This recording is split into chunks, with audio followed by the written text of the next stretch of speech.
And we are live. How's everybody doing tonight? My name is Anthony Brian Logan, and you're watching and/or listening to ABL Live. Thank y'all for joining me tonight. You could be almost anywhere in the world, but you're right here with me live on the show, and I appreciate y'all for that.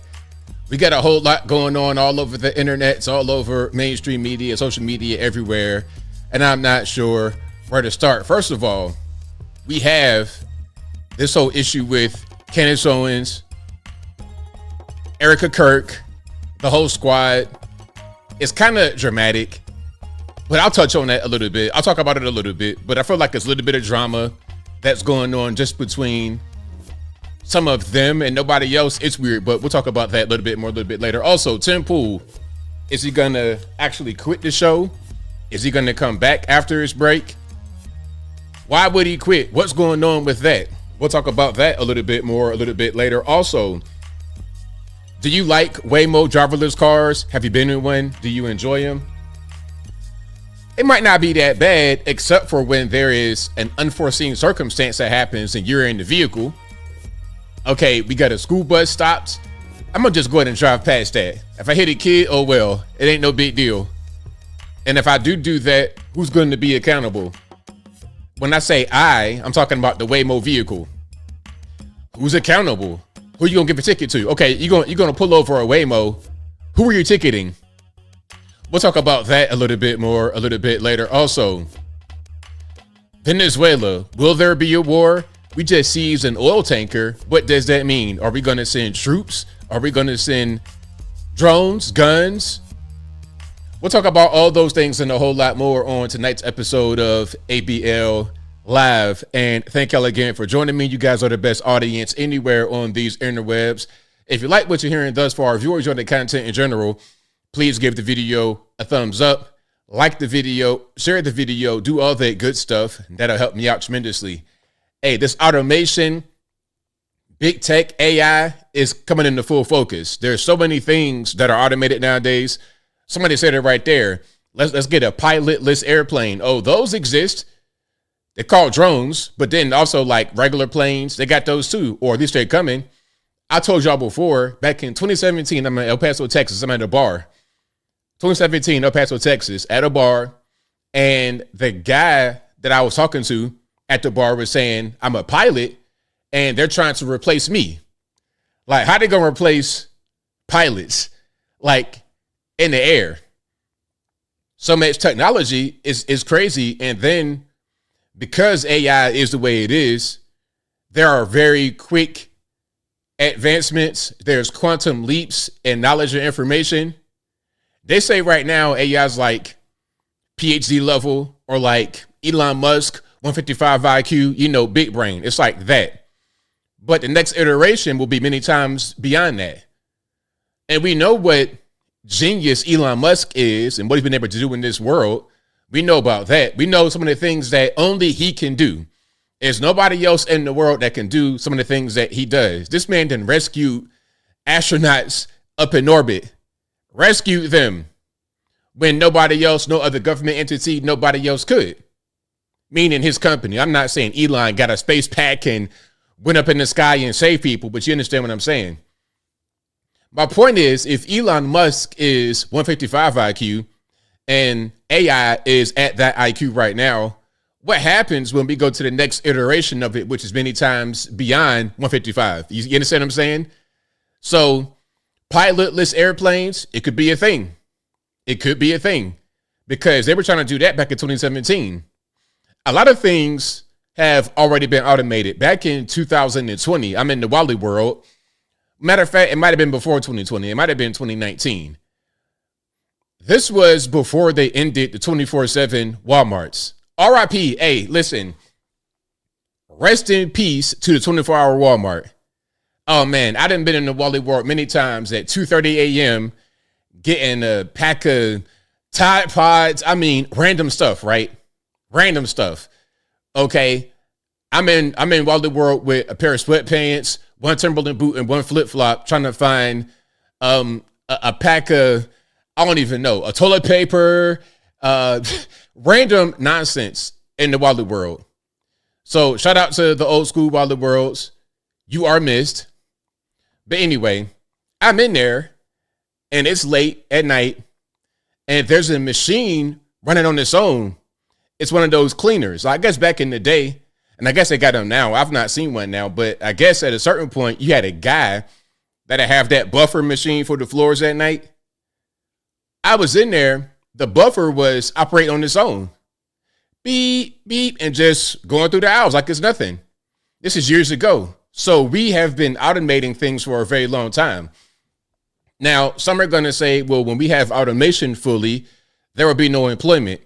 Well, I think there's always been advances in technology, and there's always been ways that humans have been able to adjust to the technology. It is not spelled doom for us when we've had advancements, because remember, at one point in society, we were 90% agrarian, which means we were farmers in society. This is post-slavery now. And during slavery, whether you were a slave or not, what were you actually doing for a living? Beyond just maybe home construction, building tools and things like this, what did you actually do for a living? And with construction, you probably built your own house. Back in the day, guys were building their own houses. And maybe you would get somebody to help you with certain things, but for the most part, we did everything. For your everyday living, 90% of us were farmers, growing some kind of crop, some kind of food, some kind of something. Okay, you out here with the cows, with the chicken, with the tobacco, the cotton, strawberries, whatever you got going on, that's what we did. Or you may have had a sustenance farm. You may have been going out there to hunt and can food for the winter, that kind of thing. That was going on. And really, that was a way of life and still is a way of life all over the country. But it was much more common prior to current day. But when technology came in, a lot of the agrarian life went away to the point where now farmers are a very small portion of the population. Nobody would have thought that would be the case in 1800, but here we are. So who are we to think that we are done with our evolution as humans? And when I say evolution, I don't mean that we came from a monkey or something like that, and over a trillion years, we just became a human being. I don't believe that. I believe in creation like many people do. If you're religious, you believe in creation. I believe in creation too. Okay. But I think within creation, there's room for advancement. Humans are not the same as we were at one point in the cave with stone tools. We've advanced beyond that. So what is the peak of our evolution? We're not done. So to anybody who thinks the way things are right now will be how they are forever, you're sadly mistaken. When I was a kid, it was no internet, no cell phone, no nothing.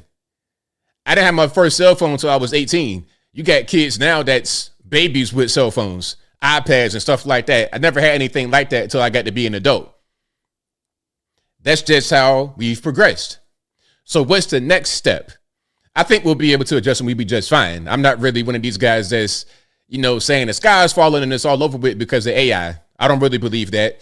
We got movies like The Matrix and stuff like that, and that's fine. But I don't think movies necessarily the dictator of the future. I think you can maybe learn some things from some movies perhaps, but they're not going to be the end all be all. But we'll see. We shall see how everything goes. I'm excited, to be totally honest with you. Any kind of new tool, new advancement, new creation that comes out, I'm excited to see what we can do with it and how we can advance forward in a really positive way. Yeah, so it's all good with me. I'm not mad at all. All right, hold on. Peg B says, my Quick Trip has AI dogs for security. No way. In a Quick Trip gas station, they got them little dogs, some little robot dogs that I've seen.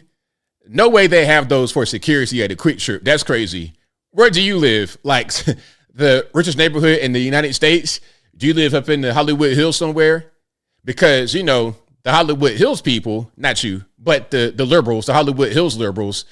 Oh, yeah, they're the same ones out there. Black Lives Matter, defund the police, all cops are bad. But they can, if they hear one rustle of any kind of noise outside their property up in the Hollywood Hills, hey, police, yeah, bring everybody. Wasn't that the lady, Alyssa Milano, wasn't that her? Remember that? Where it was a boy with an airsoft gun in their property, and you had the whole squad to come out. You had a helicopter came, a fire truck, a police squad car. It was like All of that for this little boy, but you're the main one here talking about Black Lives Matter, all cops are bad, defund the police. Like, what are we talking about? It's really silly. You know, at a certain point, celebrities, you know, they can just go ahead and shut up, you know, and it's okay. Sometimes celebrities have things to say from an educated point of view, but sometimes they don't.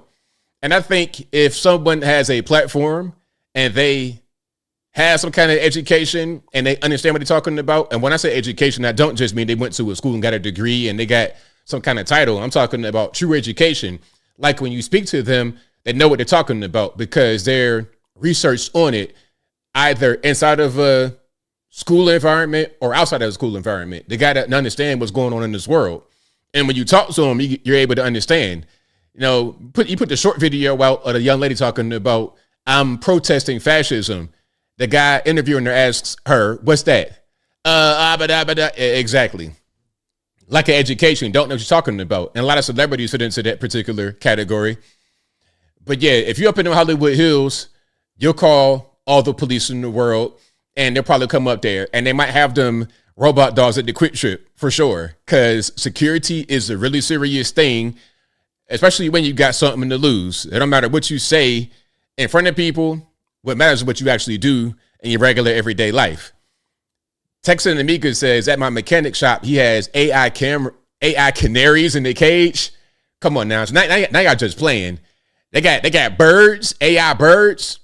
Hey man, see now you're being scary.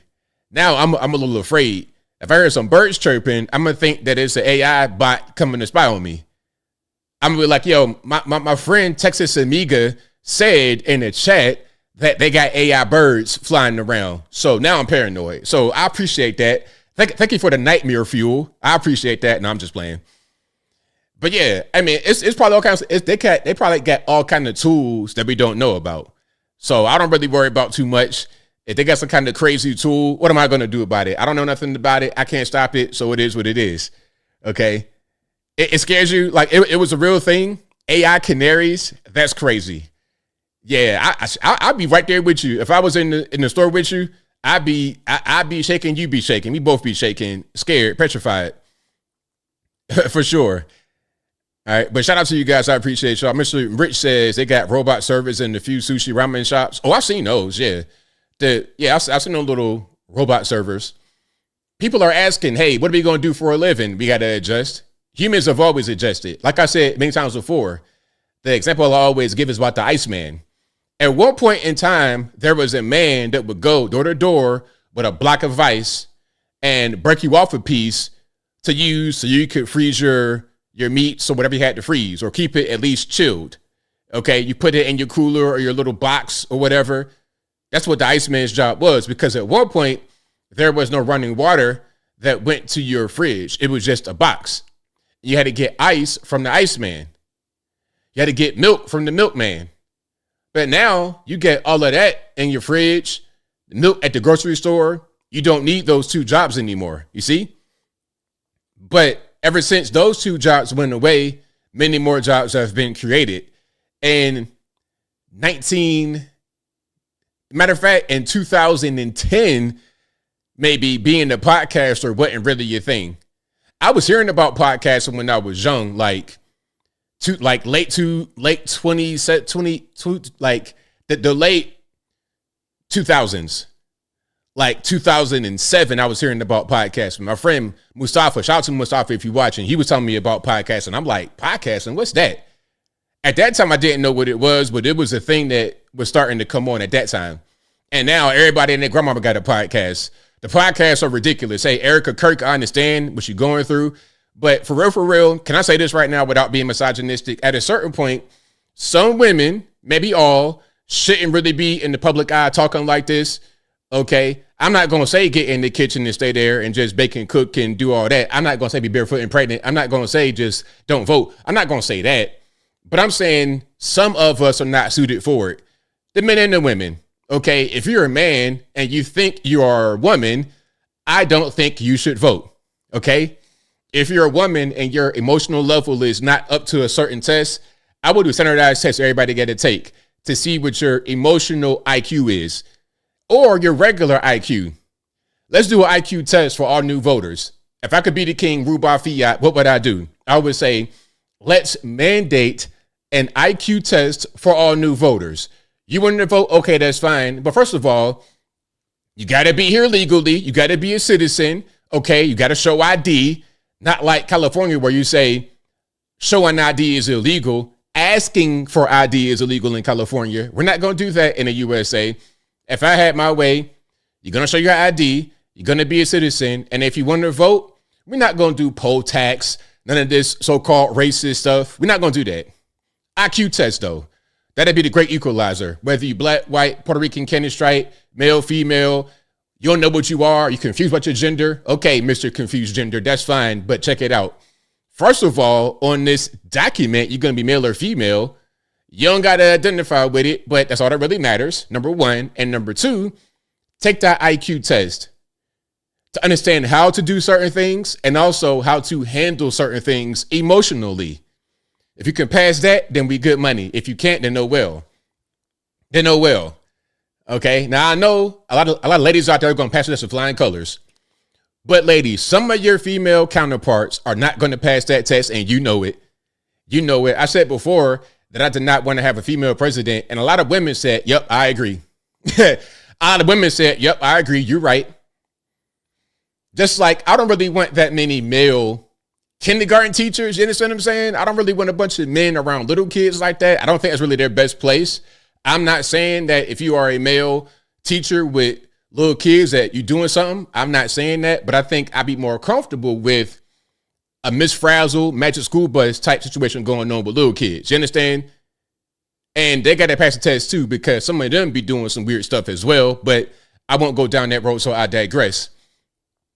The point is, we got to have people that understand what's happening in society and who have a brain who are able to vote. Okay. We got to have that be a thing, because if we don't, we're going to get some of the most ridiculous humans you could ever imagine representing us. Minnesota. Go to Minnesota, it's pretty much Somalia. They got straight up Somali people leading it. And I have nothing against Somalis. I'm not a racist person, but there is an issue with the crime, with the scamming specifically. That's a really big thing, the scamming. Or you do certain things that violate the spirit of the law.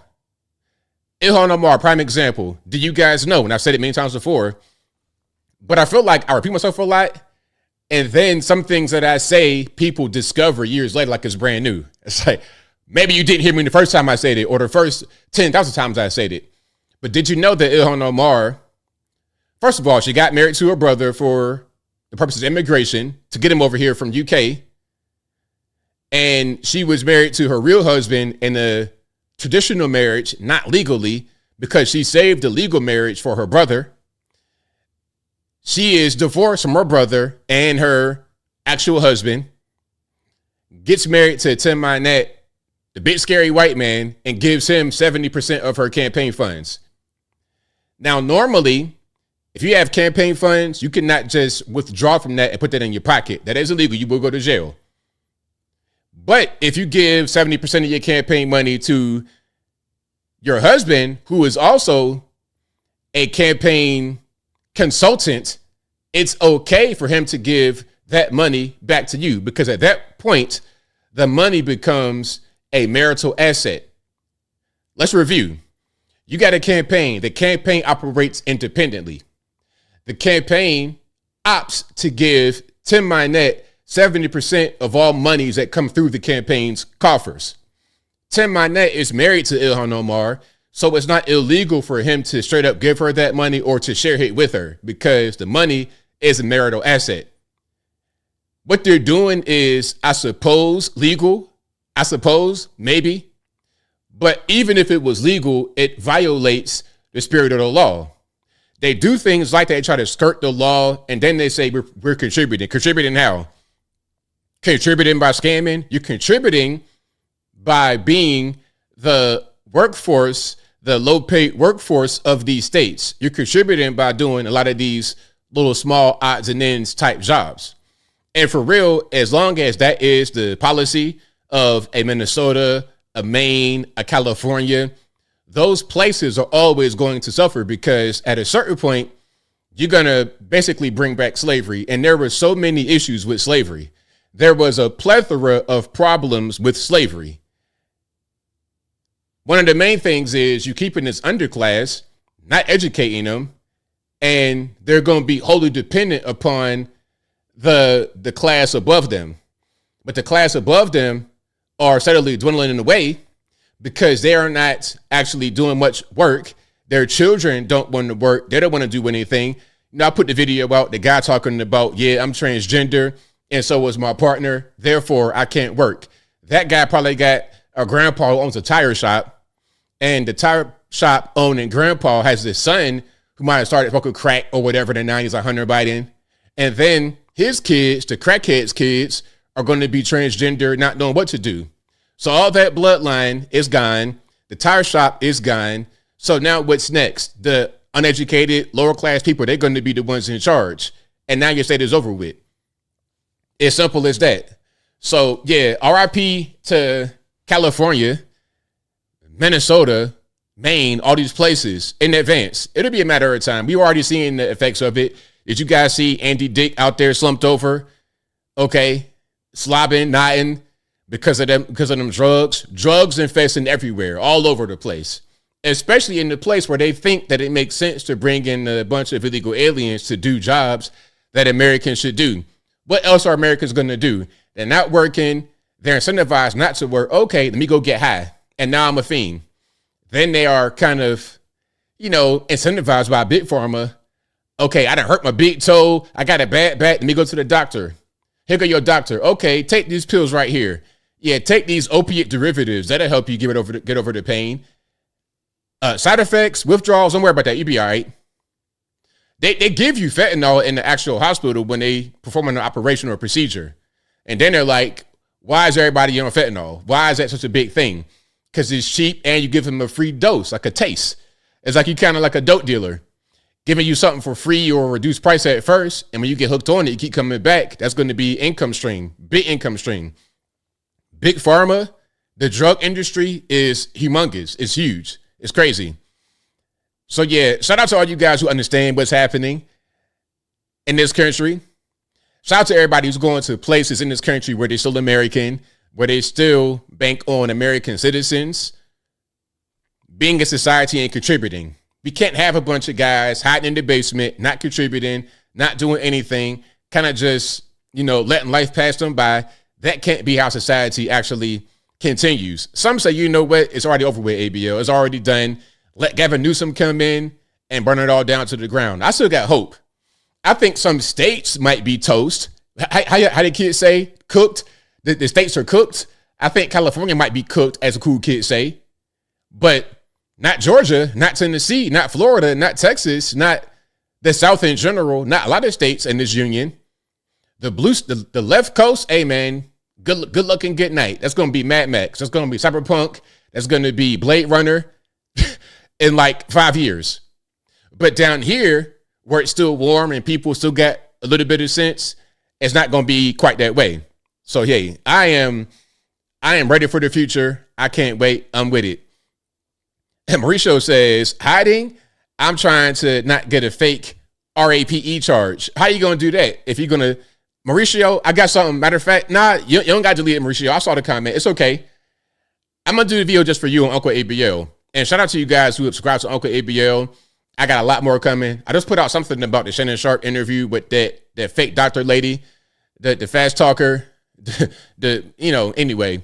I got a lot more like that to educate the young guys on how to avoid a false accusation, how to protect yourself, because there are ways to protect yourself from that. Oh, yeah, there's ways. A lot of guys do stupid things. And as a matter of fact, did you guys see this story? I'm going to do a video tomorrow on Uncle ABL about this story. There was the head coach of Michigan. What's the guy's name? Michigan head coach, college football. What's his name? Michigan head coach. His name is Sharon Moore. Black guy, unfortunately. Like, can I just pause for a second?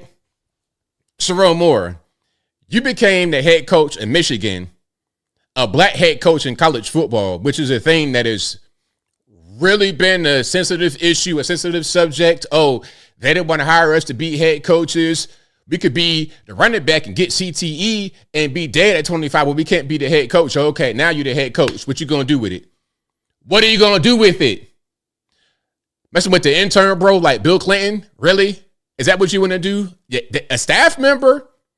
You married with 3 kids, but messing with a staff member as a head coach? Bro, you got so much money, so many resources. You could have arranged something and not got caught up like that. And everything would have been fine. You're not fraternizing with your employees. The wife don't know. I'm not saying this right. Don't nobody, oh, ABL, listen. All I want guys to do is not get in trouble. Just don't throw your career away. You got to take care of your wife and kids, okay? But if you got to have something else, don't be messing with the staffers, bro. I mean, good grief. So, Mauricio, back to your point about how not to get in trouble or get a charge. Don't do stupid things. Do things that make sense. Protect yourself. Don't be an idiot out here in these streets, because normally what happens, guys are idiots and get caught up. And then they want to start crying. Oh, well, she said this, she said that. Nah, you just dumb. Sharon Moore can't say nothing. What's he going to say? Oh, well, I didn't do that. I did not have sexual relations. You going to do that, bro? An intern at Michigan, that's what you did, and you're the head coach? Now he's done. Fired from this job, probably going to get divorced over an intern. Bro, dumb, idiot. Anyway, shout out to you guys. I appreciate y'all for rocking and rolling. If you like what you're hearing so far, please give the video a thumbs up. Like the video, share the video, do all that good stuff. That'll help me out tremendously. Hey, there's so much going on. But again, that video, Uncle ABL for sure. All right, I don't even put that on here because it's a little bit much. All right, but shout out to you guys. We got a lot to talk about. There's quite a few things going on. But first and foremost, y'all know what I do. Thank you to you guys for watching, for being the very first sponsor of the show. Y'all know I couldn't do anything without y'all, but shout out to patriotpost.us, your best source of news and information anywhere on these interwebs. Their link will always be in the description box, or visit patriotpost.us. Tell them that ABL sent you. Also, please go to my Cameo page. If you guys want a special message from me for the holidays or for whatever, for your friend, family, loved one, go to Cameo through the link and you can get your message from me. Check me out. It's going to be authentic. And if you ask for anything crazy, if you ask for anything weird, I'm not going to do it. You're going to get all your monies back in your pockets.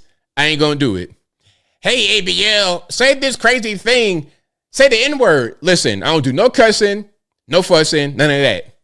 Give me a nice, wholesome message.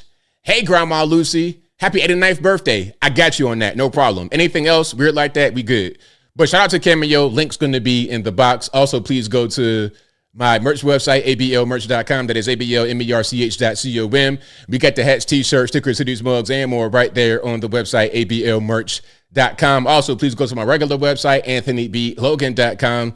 That is ANTHONY, letter B, LOGAN.com. Go to the front page of the website. And for each long form video that I produce, I write an article. And in each article, we got sources from the left, from the right, from the center, from the Democratic, Republican, political, agnostic, local, national, international, whatever you want. I got it right there on the front page of the website, anthonyblogan.com. Again, that is ANTHONY,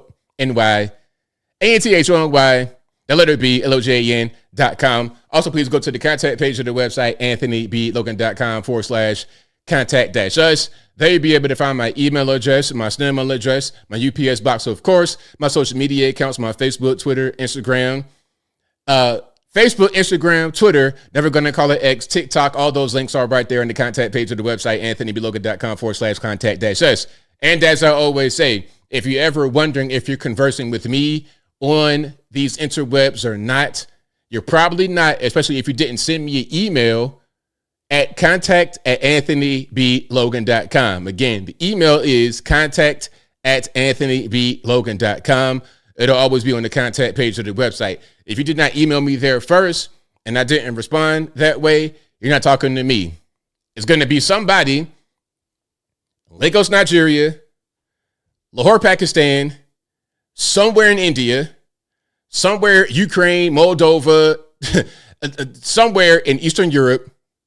It's going to be somewhere where somebody is just, okay, on one tab, they got their MagaVet77 Twitter account from India crushing the game. On the other tab, they got YouTube comments open, posing as 45 guys in the comment section. And if you happen to respond to one of them, you're going to get got. Okay? You're going to get got. Do not let your thoughts get the head of you now. Don't give them any monies. No credit cards, no gift cards. You're going to lose all your monies in the holiday season. That's the right time to do it. But yeah, shout out to you guys. I appreciate you for rocking and rolling with me. Let's show something nice. ABL, show me kittens being rescued. Okay, I got you. This is going to be an Arab American Muslim donating a 40-foot, $10,000 Christmas tree to Dearborn Heights. And Dearborn, that's like a really big Muslim area in Michigan. But he says, you know what? Let's donate a big tree because the first one didn't actually arrive. All right, we got music. Let's turn that down, though. Let's turn the music down. A 40-foot tree, $10,000. That's a lot for that tree. Would you pay 10 bands for that? That's pretty big. You got this big machine carrying it. Yeah. I like that tree planter as well. And the way that the hole was just perfectly dug and they could just drop it in there like that. I like that.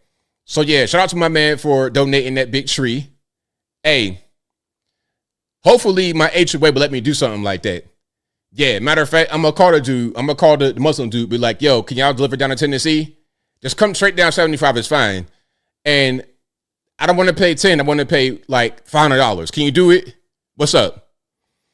Like, what we doing? And matter of fact, if you could just bring the machine, I'll drive it. I'll drive it from the side of the road until my actual front yard. It's okay. It's fine. But yeah, shout out to the Christmas tree. I can't wait till they get it decorated nice and pretty. That'd be nice. But that is over there in Dearbornistan, Michigan, a heavily Muslim place, but they did put a Christmas tree up. So shout out to them. Because I've seen some videos where you got the Muslims attacking the Christmas tree. Like, what did the poor tree do to you? Like, we don't got to do all that. Okay? I'm not going to go eat a whole ham hock, a slab of bacon, or nothing like that at your mosque. So why you got to come turn my tree up? Like, what's going on with that? Anyway, now we got the little nice thing out the way. Let's talk about Venezuela briefly. They seized an oil tanker. This happened today, like a couple hours ago. I saw this. President Donald Trump confirming that the United States has seized an oil tanker off the coast of Venezuela. As you probably know, we've just seized a tanker on the coast of Venezuela, large tanker, very large. Largest one ever seized, actually. And other things are happening, so you'll be seeing that later, and you'll be talking about that later with some other people. Well, we're just learning from a U.S. official that the U.S. Coast Guard seized that oil tanker off the coast of Venezuela, but we didn't get any further details from the president or the White House beyond that soundbite you just played there. The president calling this the, quote, largest one ever seized. But again, no further information on this. But the bigger context here is that all this comes as the president has been escalating pressure on Venezuela's government, particularly the president, Nicolas Maduro. In recent weeks, the U.S. has launched more than 20 strikes on suspected drug boats, killing more than 80 people. And just yesterday, the president said that Maduro's days are numbered, and he has repeatedly said that strikes on land in Venezuela could be coming soon. We have also in recent weeks, Kira, seen a pretty massive show of military force in the region, a big U.S. military buildup, including deploying the massive aircraft carrier, the USS Gerald Ford, into the Caribbean Sea. So what do y'all think? Are we heading for war with Venezuela? Is that going to be our next thing? What's going on? What do y'all think? Now, as far as the drug boats, I'm not necessarily against the drug boat situation, but when you're talking about going into Venezuela and striking people, now we got to ask certain questions. Like, why would we do that? Is it because the economy is messed up? Because really, what happened with the economy, here's my opinion about the economy. The economy is struggling for many because there was so much money pumped into the economy through COVID, and now we're trying to get back down to regular levels. All the money that they printed just created inflation. As we all predicted, when you keep printing money out of thin air, all you're going to do is make prices go up. This is the thing that I was asking my mom back in the day when I was a kid. I was like, if people are poor, why can't we just print more money? Because, you go to school and then you learn about the printing press, where they actually print money. I'm like, they could just print money? Because you a kid, you think it's like some kind of precious resource, right? Like gold or, anyway. They could just print money. And what she told me was, if they printed money, then it'd be worth nothing. So it's going to cause inflation. So it does make a difference. You're just going to make poorer people poorer. Because if somebody does not have the ability to make a lot of money, or they have no money, zero income, flat income, like a senior citizen or something like this, they're going to still have that same flat income or no income. But now you're going to have higher prices for everything. So you're not going to solve the problem of poverty by printing money. And when you print money on a large scale like that, all you're going to do is just damage the economy overall. If you are a very rich person, you're able to get a bunch of money because you already have the means to be able to extract it. You already got a system set up. So having more money will just infuse you with more. It doesn't really help. I mean, I guess it could help some people temporarily.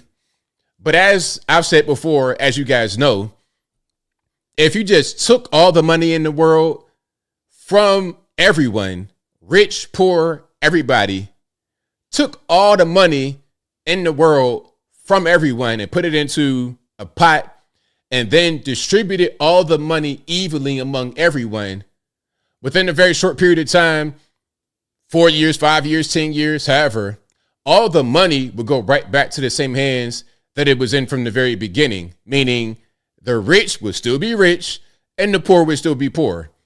Understand this. If you're in Somalia somewhere and you have no government, no school, no education, no nothing, how are you going to be given money and know what to do with it? How is that really going to help? How is that going to do anything to help anybody? It's not. They're missing all of what they need to take that money and do something with it. All that scamming in Minnesota and Somalia is still Somalia. Oh, we go to steal from the Americans and give to the Somali brother. All right, it's still Somalia because you're not solving the deeper issues that they have, mainly education being number one, and the old 10,000-year-old tribal conflict, stupid stuff that's going on. You got to solve that before they can advance. Anyway, now speaking about Somalis, and I don't mean to pick on them. Shout out to the Somalis, but we got an issue with some of these people, not just Somali ancestry, but all over the world. But right now they hot, so it is what it is. Now, this is a truck driver out there in California. See, and you know what? It's not even about the Somalis really in this particular video, although it is. It's more about California. I'm sure, well, I would presume that he got his CDL from California. He might speak 2 words of English, not very good driver, but he's a human, a warm body, okay, CDL. Like Oprah, you get a CDL, you get a CDL. Let's see what he did, shall we? How are you going to be paying? How are you going to be paying? Send me the money. Can I send you money? What did he say? The first time I see an Amazon trailer trying to make a delivery here in LAX. If you guys are familiar with the area, this is pretty much where the arrivals at. The delivery driver who said he's from Somalia said that the delivery is here at LAX. Well, you can see over there in the distance, that's where the arrival's at for the passengers. The location to delivery is... Look at. Sure. I'm the captain now. Why'd you go this way then? Huh? Why'd you go this way? You know the Garmin? Your GPS? The GPS, the Garmin? Yeah, it's just tell me to use this way. Oh, to go through the arrivals? Yeah, to back it up, the hose is... Oh, wow. Okay. So he ripped off his lines. Right there. Damn. Okay. Okay, he did talk to it. All right, first, what are you loaded with? Yeah, to the Amazon. No, I'm just having the driver back up and reconnect this trailer after hitting that K-rail. Oh, wow. Just connect the ones that connect to the light. Huh? Connect your light. There you go.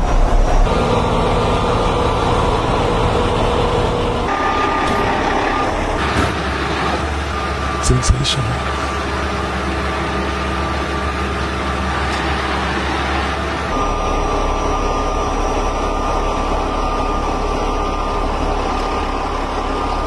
As you can see, tacoed his rim flat, and he tore off all his lines here. See that? They need to send on the group. The group? The group? On the group. Oh, group chat? Yeah, well, why would I send a link to a group chat? Is he the one paying? If he's not the one paying, I want the direct person that's going to pay. I'll give you 10 minutes. If not, I'll just have I'll have the truck impounded. Tacoed rim. The drive of shame. He's driving that away, really, with the rims like that? Oh, my Lord.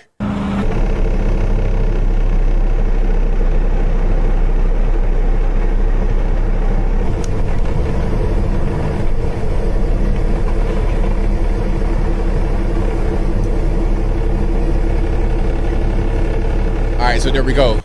There we go. Hey, these truck drivers, man, listen, shout out to the American truck drivers and or the truck drivers that know what they're doing, who speak English, who are here legally, who did not get their CDL from a Cracker Jack box, who did not get their CDL from Phoenix University Online, who did not get their CDL from PlayStation 5, Gran Turismo. I mean, what in the world? But look, I know what's happening. It's California. They don't want to work, so they're bringing in the migrants to do everything. That's why it's such a big rush for the migrants. A lot of Americans don't want to do anything. We work. We are going to be out there really contributing to society positively. I've worked since age 16. I had one break of not working. I might have been 21, and that was like a 3-month break. And even during that break, I was still going to school at the time. And I was still every day trying to figure out what am I going to do next? Okay, how am I going to work? What's going to be my next thing? I was always trying to figure something out. And even when I couldn't get a job during 2007, 2008, right around that time, I made a job for myself. It was no excuses. So shout out to you guys who have that same kind of mentality. And to the truckers, hey man, legal U.S. residents, citizens, speaking English, and know what you're doing. All right, now let's go to Ilhan, talking about the Somalis are the victims because it was pointed out that they engage in quite a bit of fraud in Minnesota. Let's watch. So this was, just for our audience, the Biden-era Justice Department called it the largest COVID fraud scheme in the country. And this was pocketing COVID-era welfare funds, more than $1 billion in taxpayer money that was stolen. It was pretty shocking. Of the 87 people charged, all but 8 are of Somali descent. And that has added to the spotlight being put specifically on your community. Why do you think this fraud was allowed to get so widespread? Well, I want to say, this also has an impact on Somalis because we are also taxpayers in Minnesota. We also could have benefited from the program and the money that was stolen. And so it's been really frustrating for people to not acknowledge the fact that we're also as Minnesotans, as taxpayers, really upset and angry about the fraud that has occurred. I mean, that's what happens when people come over here from a different place and they're not trying to assimilate. And it don't matter what color you are, whatever. You got to become part of America. When you want to silo and isolate, create your own little thing, you're going to have basically an exclave of a different country in your country. And that exclave, this community, may not have the best interests of your country, of your city, of your town, of your community at heart. They have what's best for them at heart. Going back to the whole no education piece. A lot of times they do things and it doesn't even work. Like the stealing. Okay, you're going to steal from the taxpayers to the billions of dollars you steal. And when you send it back to your home country, it does nothing. It does nothing. All right, let's keep on going here. This is going to be a little bit more about the fraud. Well, now. Just a little teeny bit more about the fraud. Investigators are tracking the web of fraud to other Minnesota Democrats, such as Congresswoman Ilhan Omar. Many of the suspects linked to the scheme live in her district, including a restaurant owner who hosted events for her. He has since been convicted of stealing $12 million in COVID funds. Well, now. So I'm to believe that Ilhan didn't know about any of this. She had no idea what was going on. She's the big brain person, right? Oh, you Americans are so stupid. You're so stupid, the Americans. Okay, you're the big brain, but your friends, your community, your district was involved in stealing massive amounts of money, millions of dollars. Your friend, your event director stole. I don't know what's going on. I'm a victim here. Okay, sure. It looks like they were instructed how to steal before they came here. Okay, do this, this, and this, and this, and take the money. And if they catch you, oh well, it is what it is. That's kind of like the whole thing. All right, now this guy is someone running against Ilhan. All right, hold on. Let me make sure I'm saying the right thing here. His last name is Samuels. Let's see what his first name is. RP Kevin, Minnesota Democrat. Okay, let's see. Hold on. Don Samuels is his name. Don Samuels. Okay, let's check him out. His 5th Congressional District. And we called together this press conference in the wake of yesterday's article in the Minnesota Reformer about my opponent, Representative Omar. She paid her husband, Tim Minette, $3 million of campaign money. And the way her time in office has given his business access and credibility, as they've misappropriated more than $1 million in money from South Dakota investors. They left workers unpaid and found the funds frozen by the Office of Foreign Assets Control, the U.S. Treasury Department in charge of enforcing sanctions. Unfortunately, this story is just the latest scandal in a string of new stories about Representative Omar that narrow the focus on her and bring us further from the type of progress our district and our country needs. There's more to it. It's like a whole 8-minute press conference, but his name is Don Samuels. He's running out there in Minnesota against Ilhan Omar. Now, I hope that he's able to succeed. He's a Democrat, but hey, would you rather have this guy or basically a foreign agent up in there? At least he's an American. Now, you can start to kind of, it's like the whole thing going on in Minneapolis, right? You had Jacob Fry versus a Somali pirate, right? I'm not really a fan of Jacob Fry, but at least I'd rather have him in there. He's an American and knows a little something rather than the pirate guy talking about, I'm the captain now. You know, same thing, Ilhan Omar. We know she's a crook. We know she's a foreign agent. At least this guy, he could be a crook, but at least he's an American. I mean, good grief. So yeah, shout out to, again, Don Samuels. Let's keep on rocking and rolling here. This is going to be Minnesota State Senator Zainab Mohammed. Of course. Hey, how many guys do you know named Muhammad who are Muslim? 100%? How does it really work? Okay, you a teacher in a class with a lot of Muslim students and you reading the roll. Muhammad. Yeah, I'm here. Muhammad, Omar, Muhammad. How many Muhammads do we have in the class? Can we get some identification numbers? Get a little number, put it right there in your forehead. All right, Muhammad number 75. Are you here? Present, anyway. Again, this is Minnesota State Senator Zainab Muhammad. Because what else would her name be, right? I think America, right now, we are in a defining moment in our state and in our country to stand up to what is happening. And what we're seeing is an actual authoritarian government take place.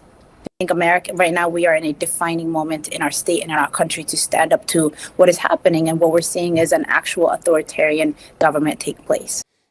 It's not an authoritarian government, but we got a certain thing called rules here, right?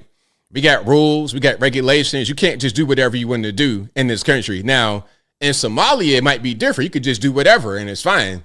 But over here, we got rules that we all must abide by, whether you black, white, Puerto Rican, Canadian stripe, you were born in Somalia, you're born in South Africa, you're born in China, Bangladesh, India, Germany. It don't matter. Everybody got to follow the rules.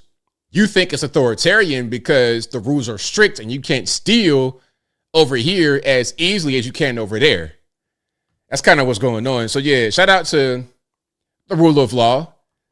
I think we all love the rule of law. Do we have it? All right. Hey, we got a troll. I see a troll pushing the button a lot. As I've said many times before, trolling is the number one least desired profession for men that women have. They got 5 things that they hate that men do. Number 1, trolling. So if you want to be 40-year-old virgin in the basement, be a troll. That's the quickest way to be that. Anyway, shout out to the trolls. Now here is Trump talking about Ilhan. Do we have any individuals from Somalia in the group? Please raise your hand. That's for Minnesota, you know. That's called the Great Big Minnesota Scam with one of the dumbest governors ever in history.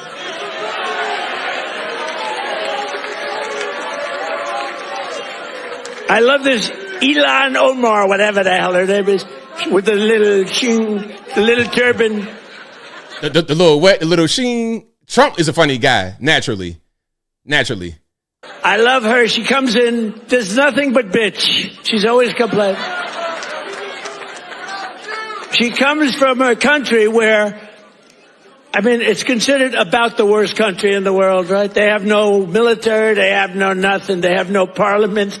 They don't know what the hell the word parliament means. They have nothing. They have no police. They police themselves. They kill each other all the time. I love it. She comes to our country and she's always complaining about the Constitution allows me to do this. We ought to get her the hell out. She married her brother in order to get in, right? She married her brother.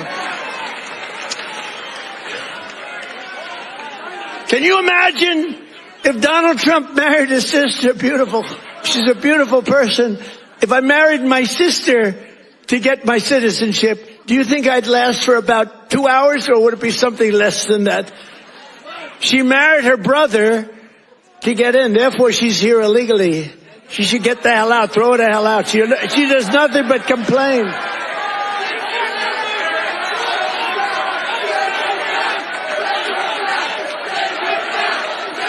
Right on. So shout out to President Trump. Shout out to him. Now, I saw somebody's comment, and you know what? I'll be seeing y'all comments in the beginning of the show. I see the comments. I see y'all in there in the show. When I'm late, I see them comments, and I see some of the comments you put in the live stream. I see a lot. I see everything. Somebody said, oh, Trump is trolling. You know what? If Trump is trolling, he's doing it in front of the microphone. The online trolls do it from their basement where can't nobody see them. Cheeto stains, tidy whities with a doo-doo streak in the back. That's the online troll. You understand what I'm saying? Trump is out there with a suit and tie in front of a podium. It's a difference. So it's okay. If you're going to troll, start a podcast. Do it that way. Make some money. At least, you know, like if you had a successful podcast and you were a troll on the podcast, okay, you made some money yourself. But you trolling just on GP for free, just wasting your time.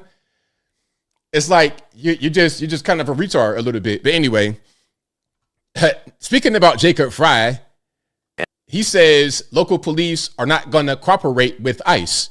And of course, Jacob Fry is the mayor of Minneapolis, Stan Alia. And the message that we are sending to our Somali community, to our Latino community, to any community that is being targeted, is that we stand with you. Minneapolis is not backing down. Our police officers will not coordinate with any federal agency that is doing immigration law enforcement work. We stand with the community members that make Minneapolis the extraordinary place that it is, and we aren't backing down. We're rock solid in support of them. And the message that we are. There we go. So that's your guy, Jacob Fry. He looks weirdly like Emmanuel Macron. I don't know. Sometimes I think there's only a certain number of phenotypes and likenesses that exist on planet Earth. And whatever you are going to be as an adult is kind of based on one little thing. Because you could put him, like if you were to switch him and Macron for a day, would nobody notice? Nobody would notice. It's like, oh yeah, hello, Mr. Macron, how are you? But it wouldn't be no French. It'd be straight Somali you speaking, because all you know how to do right now at this point. And you're pretty much the mayor of Somalia. Anyway, shout out to Jacob Fry out there in Minneapolis. Marjorie Taylor Green. I'm going to show a little bit of her. I cannot show 60 Minutes because they love to copyright. Hey, 60 Minutes. Y'all copyrighted 10 seconds of a video at a time. Really? 10? I can't do commentary on 10 seconds of a video. Good grief. But at least it wasn't a strike, because that's when they really get petty. Anyway, let's watch Marjorie right quick. Marjorie Taylor Green, Marjorie Taylor Brown. I'm glad she's out of office pretty soon. And I think it's not even really a bad thing that she's leaving office, because you're not intended to be in office forever. House reps have a 2-year term. They serve 2-year terms at a time. So, yeah, you've done 5 years come January. That's a great way to go ahead and leave. Now you get to be on Tim Dillon's podcast all the time. Now you get to be on The View. Now you get to do a book. Now you get to do speaking engagements. Now you get to be living the podcast lifestyle, the influencer lifestyle. You don't got to be trying to recruit illegal aliens from Guatemala and Dalton to build properties for you anymore. Anyway, I'm getting triggered. It has to be a hard place for someone that is constantly so hateful, and puts so much vitriol, name calling, and really tells lies about people. What? Where did all this come from? Where did all this come from? You sound just like a leftist. Hey, Marjorie, where was all this energy at when you were out there wearing the MAGA hat, talking about Trump's best president ever, at a State of the Union address, cheering in the crowd, being a soccer mom for Trump in the crowd? Where's all that at? Now, oh, he's a liar. He always lies, and a name calling. What? You, Marjorie? Whatever. Get his way or win some kind of fight. And I think that's exactly what's wrong in America today. That's what's wrong in this toxic political environment that has ripped our country apart. And I personally think that that's poor leadership from a president. It's a very bad demeanor, and Americans are very tired of it. His executive orders, which make him literally a temporary president, he called me a traitor.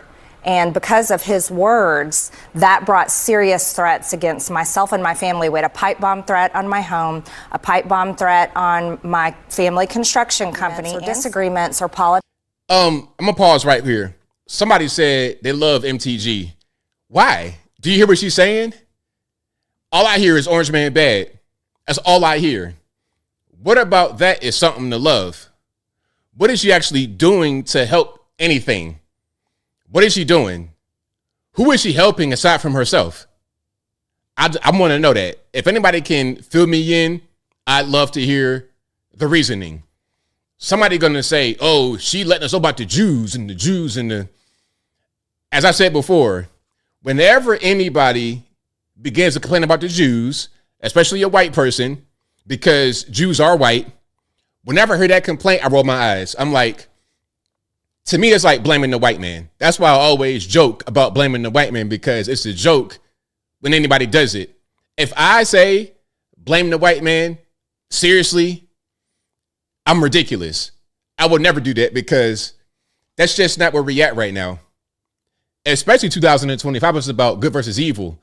The white man, the Jew, politics. All of our children and our families' safety should matter to anyone, no matter if they're mad at us or disagree with us. I think that should be something we respect. I sent those death threats directly to him in a text message and informed him of what his name calling and words were doing, the direct result, and it was a direct assassination threat on my son.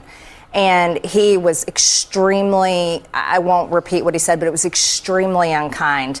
No sympathy, no care. You be all right. You'll be just fine. Marjorie, you'll be just fine.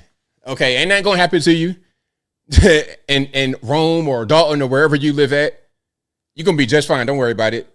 So yeah, shout out to Marjorie.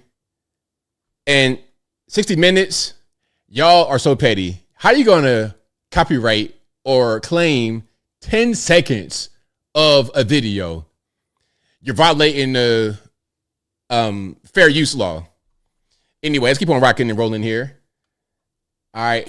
So Jasmine Crockett is running for Senate.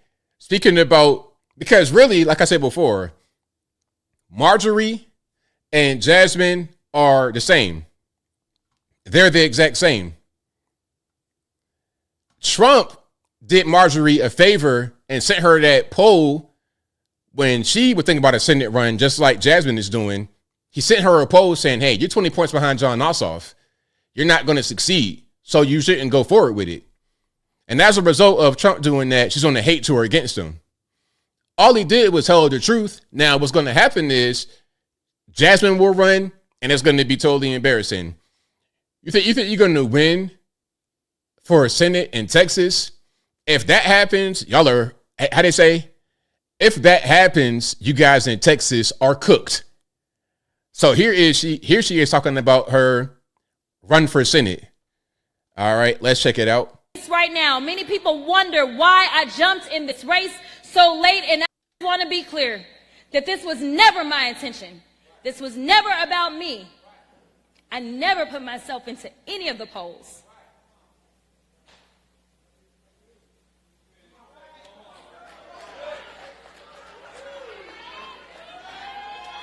Listen, my question was, which congressional seat would I be running for? And for Texas 30, I love you, Texas 30.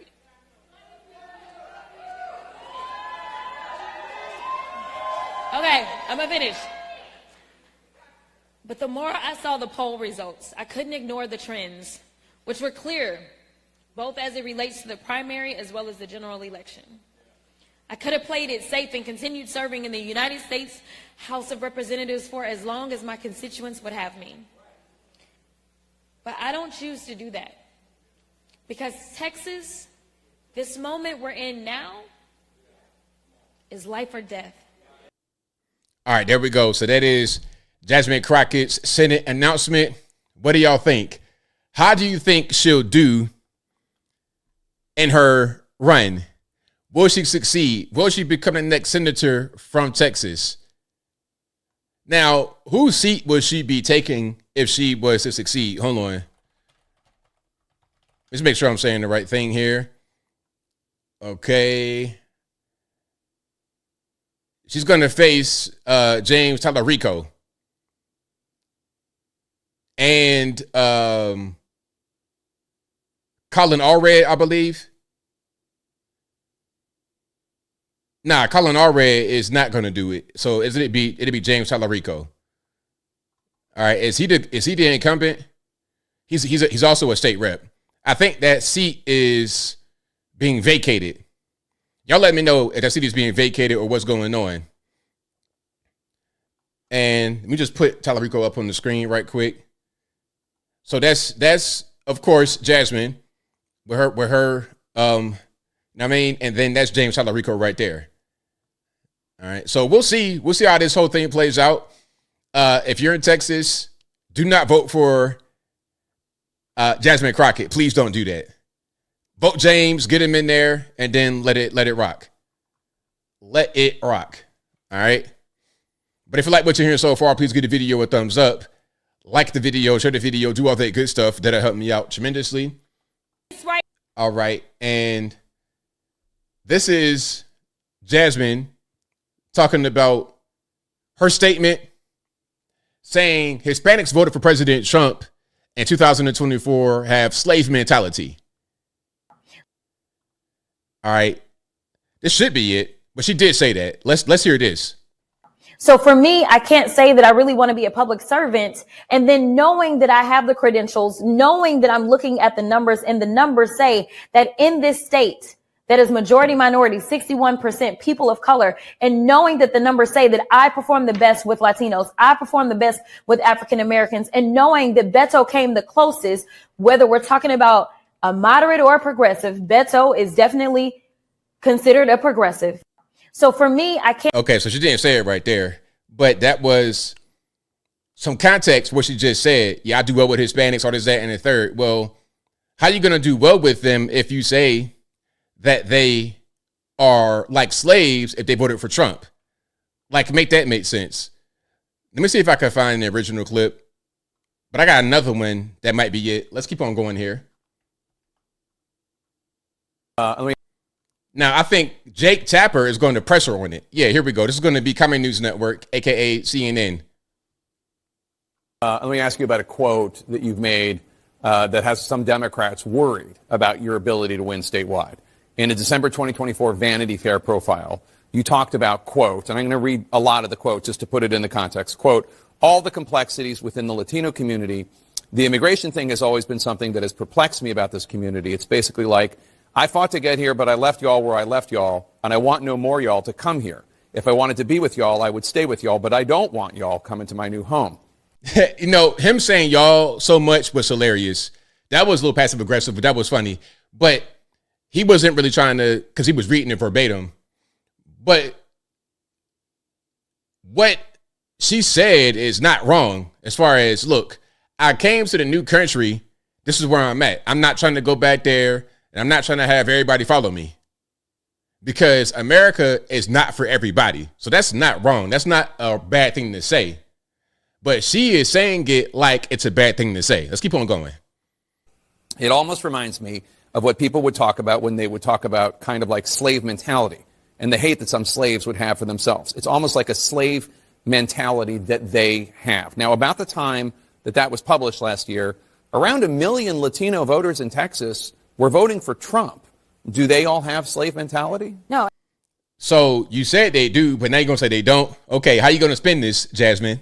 Slave mentality? No, and that's not what that said at all, to be clear. It did not say that every Latino has that type of mentality. No, but the ones that vote for people who believe in strong or Trump's immigration policies. So I don't believe that the people that voted for Trump believe in what they're actually getting. All right, there we go. So Spin Master, a lot of that going on. A lot of makeup and weaves and wigs. Hey, that budget, that beauty budget going to be crazy. Hey, Jasmine, I'm not trying to help you win or nothing, but you got to get married to one of these white dudes out here like a Tim Mynette or AOC's photographer, Instagram boyfriend. Get married to that dude. Make him be a consultant and have your campaign money go through him, because I can foresee a wig expense showing up on the report is going to be really embarrassing. You're going to go to Congress on the floor. It's going to be a review. They're going to be like, Ms. Crockett, can you explain this $5,000 expense? It's labeled bundles. What are bundles? What are we doing here, Jasmine? And then you got to explain it. That's embarrassing. Anyway, shout out to her. Let's keep rocking and rolling here. If you like what you're hearing so far, please give the video a thumbs up. Like the video, share the video, do all that good stuff. That'll help me out tremendously. Now, you guys had to have seen the rapper by now, right? Who was at the Jasmine Crockett Senate announcement, stumbling and bubbling over his words. And it was a song that he wrote for Jasmine and for this particular occasion, right? Now, they got a real video, okay? A do-over, a real video. He's not rapping the song live, which is crazy. Hey, back in the day, here's Old Man Shakes Fist at Cloud. Back in the day, I remember Milli Vanilli. Milli Vanilli were some European black guys who were singing the song, Girl, You Know It's True. And it wasn't really them singing the song. They're performing it one day on stage. Girl, you know it's true. And then the song, true, true, is skipped. You know, back in the day we had CDs, albums, records, or whatever. The song skipped. So they couldn't actually perform. Then it was revealed, oh, they're not actually singing. But now it's okay to not sing live. It's okay to not even rap live. There goes that laziness that a lot of Americans have. But anyway, we got a real video with these two, with the dude, the rapper, and Jasmine. Watch this.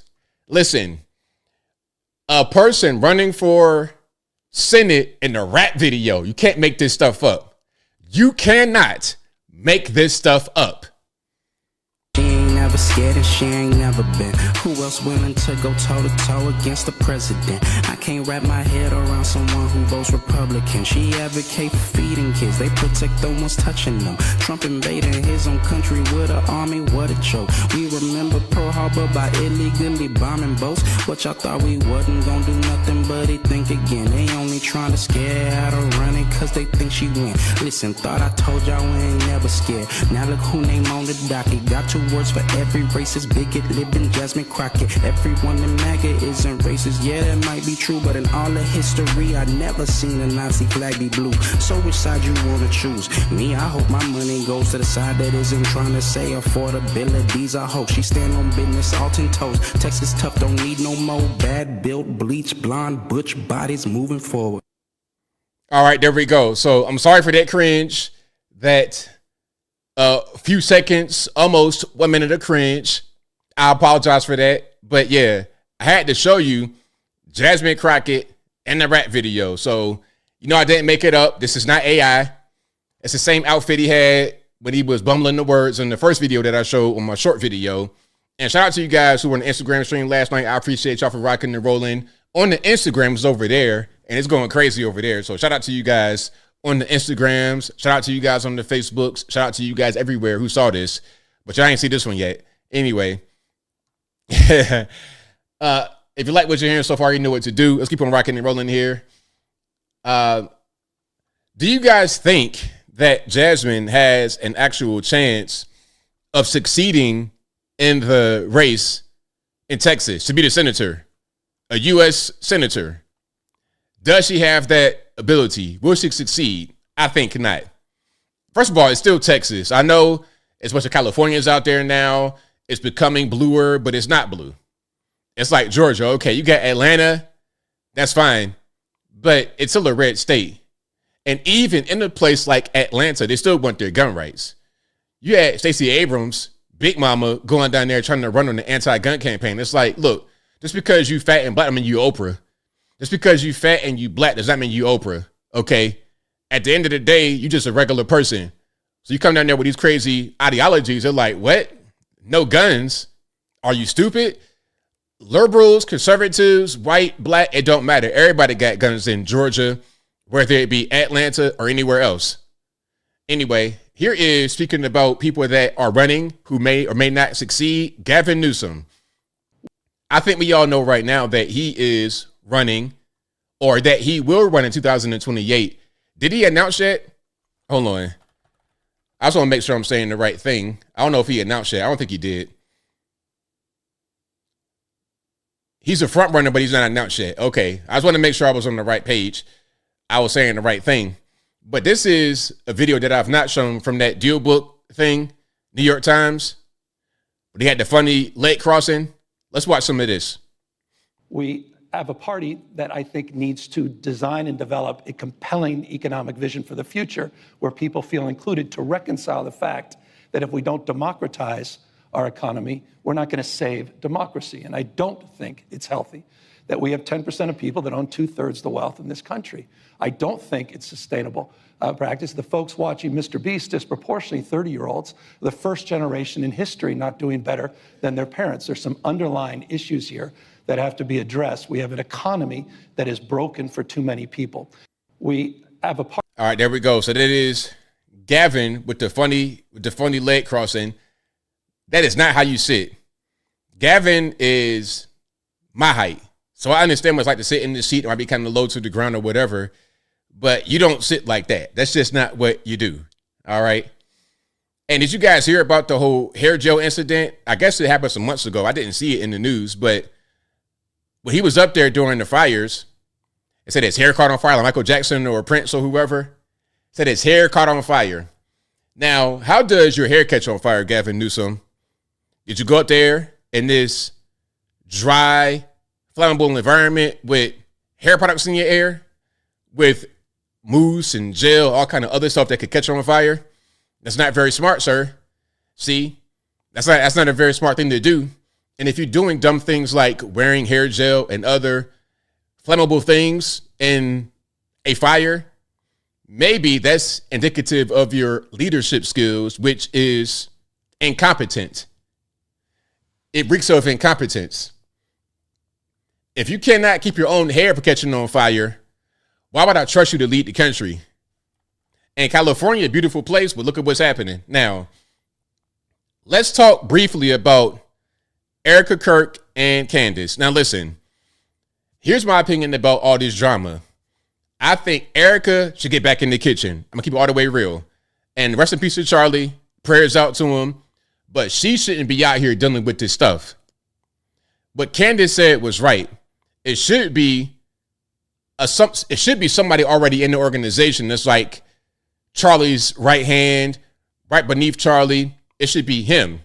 Put it to you this way. And again, I'm not trying to attack Erica. RIP to Charlie, because that was my friend too. But I don't think his wife should be out there. Let me explain before anybody gets upset. I look at any company with leadership like the president or like the USA. The USA is like a company.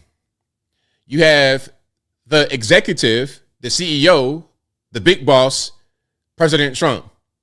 And then you have others who are also leaders who can step up in the event that Trump cannot continue his entire term or whatever the case may be. Okay? So let's say, for instance, Trump was to resign, God forbid. Who'd be next up? It'd be J.D. Vance as a vice president. There is a line of succession. It would never be Melania Trump. You understand what I'm saying? Now, we all love Melania. We support Melania, but Melania should not be in leadership. Melania should be the leadership support, not to be the actual leader. And then if he was not able to continue, it should be somebody who was also a leader put into leadership role. Does it make sense? We're human. So here she is on Fox and giving interviews and stuff like that. I don't like it. I don't think she should be doing this, but I understand why. I'm just not really a fan of it. What do y'all think? We're human. Mm-hmm. I mean, he's 31 years old, and that's way more profound than I think anything I could say. He did not just write this book, he lived it. So when you feel something so deeply and you've experienced it and you lived it, you want to be able to tell other people, look, this will change your life. I know it might sound simple, but sometimes the best answers are the most simple ones. It is truth. And he, again, our whole team knew on days where he didn't get a full Sabbath and did, because he just was so locked in, and he just, again, was the most incredible man. But this just took him to a whole new level. And it was in a way where you would look at him and be like, whatever you're doing, I want to do. And he's like, here. And this is his final message. This is what I'm trying to express to people. This is Charlie's last book. So people can write books all about my husband and what he believed and what he said and analyze his videos. We're selling the books? Is that what we're doing? Somebody said it in the chat. It said it's tired of internet drama. I get it. I've not done videos about this. So I understand. I totally understand. I'm kind of feeling the pulse of the people. They don't really like this. I get it. But I just want to cover it so you know that I got my eye on it. I've been watching it, but I've not been interested in making solo videos on it. These are his words. And when you read them, you feel him come to life. It's powerful. Okay, so we're talking about, we're on a book tour right now. I don't know. I don't like it. It feels kind of weird. It's like it's almost fake. Like it's like actors doing something to just propel themselves into more popularity. That's kind of what it feels like. Now, I'm not saying what it is or what it ain't. I'm just giving you my opinion straight from my heart. Y'all know me. I'm not the one to lie to you now. I'll tell you a joke all day, every day, but I'll never tell you a lie. I'll never do that. Whether people love me or hate me for it, I don't care. I'm going to always be truthful, period. But let's keep going, and I'm almost done with that particular thing. Okay, here she is talking about Candace. And then I'm going to show Candace, then I'm going to move on, okay? Because a lot of y'all are asking me about it. Oh, a lot of y'all also asked me about the Puff documentary. I will watch that. Because a lot of what is in the documentary about Puff, I probably already done seen. I've been following a lot of that since like he came out in the early 90s. But before I talk about that, let's talk about this here. Come after me, call me names, I don't care. Call me what you want, go down that rabbit hole, whatever. But when you go after my family, my Turning Point USA family, my Charlie Kirk Show family, when you go after the people that I love, and you're making hundreds and thousands of dollars every single episode going after the people that I love because somehow they're in on this, no. You know, I have to. Okay, can we be honest though? Can we be a little bit honest? Didn't I just show you Erica selling the book? Did we not see that? Did we not just see that? So they all make money on it. Don't get it confused. They all make money on it. Hey, Tucker, everybody. And when you hear them talk about the Jays, this, the Jays, that, take it with a grain of salt. Believe me, listen, hear me very well. Let me come back. Let me just come back before we get to Candace. When you hear these rich podcasters talk about the Jays this and the Jays that, blaming the Jays for everything, pointing the finger at the Jays, ask yourself a question. How did they get so much money? If the Jays control all the money, how did they get it? Ask yourself that question and let it marinate. But I digress. I ain't gonna say nothing. I ain't gonna tell on nobody. I'm just saying, just think about that for a second, okay? Now, here's Candace. Okay. And I promise I'm done after this. I'm gonna go move on to some other stuff, okay? Let's go and check this out right quick. Super fun show today. You're probably seeing the clips, but Erica has gone off on conspiracy theorists. Obviously, every journalist out there is emailing me because it's about me. It's indirect, but it's also about me. And don't worry, in case you think it's not about me, she is going to name check me on stage with Barry Weiss on Saturday. How do we know? Because our mommy sleuths be everywhere. And they recorded the town hall today. And as soon as the town hall concluded, we got a flutter of emails. And what she says about the Egyptian planes, I'm sorry, not going to lie, it's a little suspicious. That's enough. Candace, if you can hear this, hey, I support you 100%. I think that you have done quite a bit for the movement and you continue to do so. But this right here, this drama, I'm going to just let it play out. I understand Turner Point got turned upside down because of Charlie. They don't know what to do. They're young, so they don't understand how to go forward for real. Charlie was 31 years old. That's one thing you got to understand. Charlie built a whole empire as like a 20-something. He was in his like mid-20s with this whole big empire, Turning Point USA. 31 years old, he's dead. So those who are left behind may not understand how to pick up the pieces. And Candace is heartbroken. Her brother then got shot in front of the whole world, so she's not necessarily doing the right things either. They all kind of just scrambling, trying to figure it out. But me personally, I'm going to just kind of sit back and let them squabble about that. And when the smoke clears, then we can figure out what's really what. We can figure out who's getting what from what and who did what to who. We can figure all that out after the smoke clears. But what I'm not going to do is look at every video and every update, Egyptian planes and the French government. I don't care nothing about that. I couldn't care less. I could not care less. All right, now, Tim Pool, my man, Tim, he says, you know what, I might quit. And I was reading the comments on my video today. So has he always been doing this, or has he done it before where he'll threaten to cancel the show or threaten to end the show? Has it happened before? He's saying now because of what happened to Charlie and because somebody shot at his house in West Virginia, which I've been to, that he might have to quit because the added cost of increased security is going to just eat their entire profit margin. So they can't survive as a show. Let's watch some of this, shall we? So where does it leave us? We have 2 weeks left in the year before we go on our Christmas hiatus. You know, I'm not a big fan of any kind of hiatus. I would prefer just to work. But it is taxing. It is grueling, of course. And there's a lot of infrastructure here that requires me to work all day, every day, Monday to Friday, with some extra work on the weekends, usually meetings. And I'm probably going to have a stroke. Now, Tim, I wanted to play that just for this purpose right here. Tim, I have met you. I've been to this room right here. I've been out there. You guys are fantastic. You guys are great, great staff. But I sensed when I was there, you're overworked. And overwork is a real thing. In Japan, you got guys falling on the ground, dying from overwork. My other friend, Kevin, he died too because why? Drinking the Red Bull, trying to stay up, trying to keep putting out content. Hey, and your heart can't take it. I don't want you guys to be 41 years old, going to the doctor, chest hurting. You got to take time for yourself because you're a human being and your body has limitations. You could do diet, exercise, all of that stuff. But if you overwork and you do too much, your body can't take it and it's going to shut down. And some of us may think, well, they're not doing physical labor. Physical labor is not the same thing as mental labor. Physical labor, your body gets tired. I've done physical things before.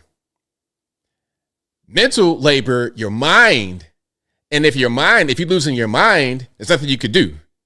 Because as your mind thinks, so shall you be. If your mind is not right, you're going to be totally lost. My health's actually pretty good. My blood pressure is great. My resting heart rate is actually around 45. I exercise quite a bit. Haven't been able to skate in the past month or two, the holidays, and But we have to have these conversations, and I have been with the people, our contractors, people we work with, our vendors, partners. And one thing is clear: the violence will get worse. It is going to escalate. We cannot keep going as status quo. Something has to change. It may be that, as we described after the assassination of Charlie Kirk and the threat to come and shoot up our studio and our workplace, we asked, at what point do we say we can't do this anymore? The cost of running Timcast IRL studio and the projects around it exceeds the amount of money it brings in. That's just that breaking point, isn't it? So that's the thing he's talking about. Hey, we paying so much for security. It exceeds what we actually bring in. They make a lot of money, but they got crazy expenses. I mean, you guys may watch Tim Pool. Shout out to Tim. Again, I like Tim. I like everybody over there. Shout out to Tim, Brett. My man was over there. Mitchell from Milwaukee was over there. Shout out to him. Great guys. But I know that it costs a lot because let's go back. First of all, you got security and you got a gate. That's going to be cost right there. You got properties that you own. That's going to cost. Then you got a skate park in there. It's small. It ain't no big skate park. But you got different shows you run in. You got staff. When I flew out there, they paid for my flight and my hotel. Okay. They ain't pay me, but they pay for that. So they're bringing in a guest every day, 5 days a week, and they're doing that same thing. That's going to add up. The staff, flying the guests, your mortgages, all of that is going to be expensive. Then you put on top of that the security. I would say just scale down your operation. Don't bring on so many guests. And I would say move to a more secure location. Because where he's at, it's like it's easy to get there. It's, it ain't like you got to go through a whole bunch of rigmarole. It's pretty simple to get there. Pardon me. It's a gate, but still it's too accessible in my humble opinion. I would say move to a more secure location and maybe don't bring on guests every night because that adds up. It's totally something that you should, yeah. I've been on the show before. For you guys that don't know, hold on. I got a picture on my YouTube for you guys. I don't believe you, ABL. Hold on. Let me show this right quick. And if you like what you're hearing so far, y'all know what to do. Please give the video a thumbs up. Like the video, share the video, do all that good stuff. That'll help me out tremendously. Okay. Now, here's the picture right there. This is on YouTube. It's on the post section of my channel. You can see it right now. So that's me in that same room, in that same, see the panels on the wall, and there goes Tim. So shout out to Tim. All right, let's keep rocking here. Let's keep rocking here. Now I got to show Nick just one time. And I don't show Nick Fuentes much because I think when you show him, it's kind of like when people try to debunk what Candace says. When you do that, all you're going to do is just fuel the drama. You're not really going to solve any kind of problem that you think exists. But I wanted to show this because it was a good moment. And I think it kind of underlines the kind of people who may watch him and the kind of guy that he is. And if you are influenced by him, this is pretty much what you'll be, in my humble opinion. Okay, let's watch. This is on Piers Morgan. But I will say that women are very difficult to be around. Okay. So there's that. And do you think they should have the right to vote? I do not. No, absolutely not. They should stay at home? Well, yeah, absolutely. See, basically, you're just a misogynist old dinosaur, aren't you? For a young guy. Yeah. I mean, I know I'm the boomer. I know I'm the boomer here, but actually, you're a 27-year-old dinosaur, aren't you? Aren't you, Nick Fuentes? All women. I am. All women are annoying. All women grow old. They all get fat. Says the guy. Have you ever had sex? No, absolutely not. Wow. Says the guy who's never got laid. Wow. That's the thing, though. You boomers, it's always you're an expert get laid, in women, free love. given you've never got laid? Yeah, we are going back to the Stone Age. You're absolutely right. This, you're talking about empathy and your kids are empathetic and they would never laugh at a joke about the Holocaust and you're a misogynist. You're a simp yourself. You're totally henpecked. That's the problem. So we are going back to the way another. Okay, so there was a lot there. First of all, Nick, how you gonna talk about somebody being henpecked? What do you know about women at all? You've not had any sex at 27 years old. You're 27 and a virgin. Before you know it, you're going to be a 40-year-old virgin. Now, back in my day, that was not a cool thing to be. Some are going to say, well, look, ABL, he's a Catholic. He's religious. Wait until marriage. But check it out, though. Hasn't he been caught watching pornography many times? Like, he'll be streaming, right? And he's signing off. And before the stream actually ends, he didn't already switch tabs into the freaky stuff. I don't think, I got a hot take. Here's my hot take. You ready? I don't think you can say you're a virgin if you watch pornography. I don't think so. Because what are you actually doing with that? You understand what I'm saying? I don't think you can say that you are a virgin if you watching pornography. Especially, you can't say you're a Catholic and you're a virgin if you're watching gay pornography.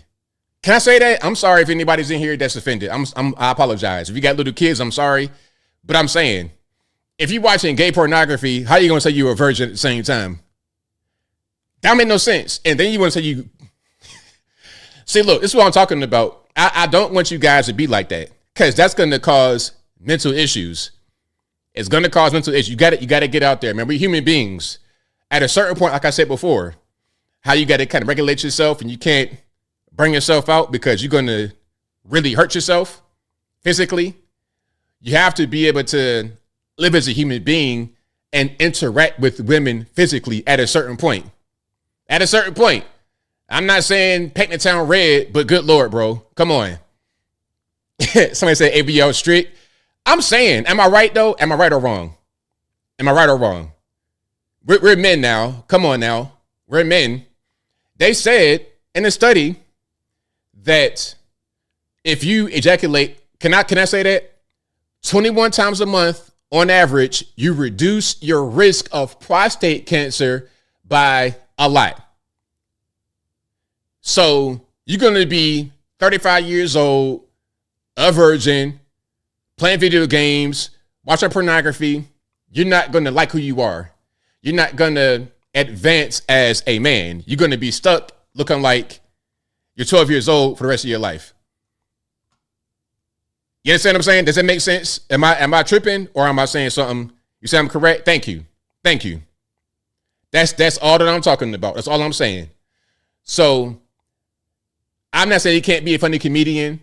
He can get entertaining, but if he's an influencer and guys are listening to him and his advice and blame this and blame that, you can be just like him. And that's not who you want to be.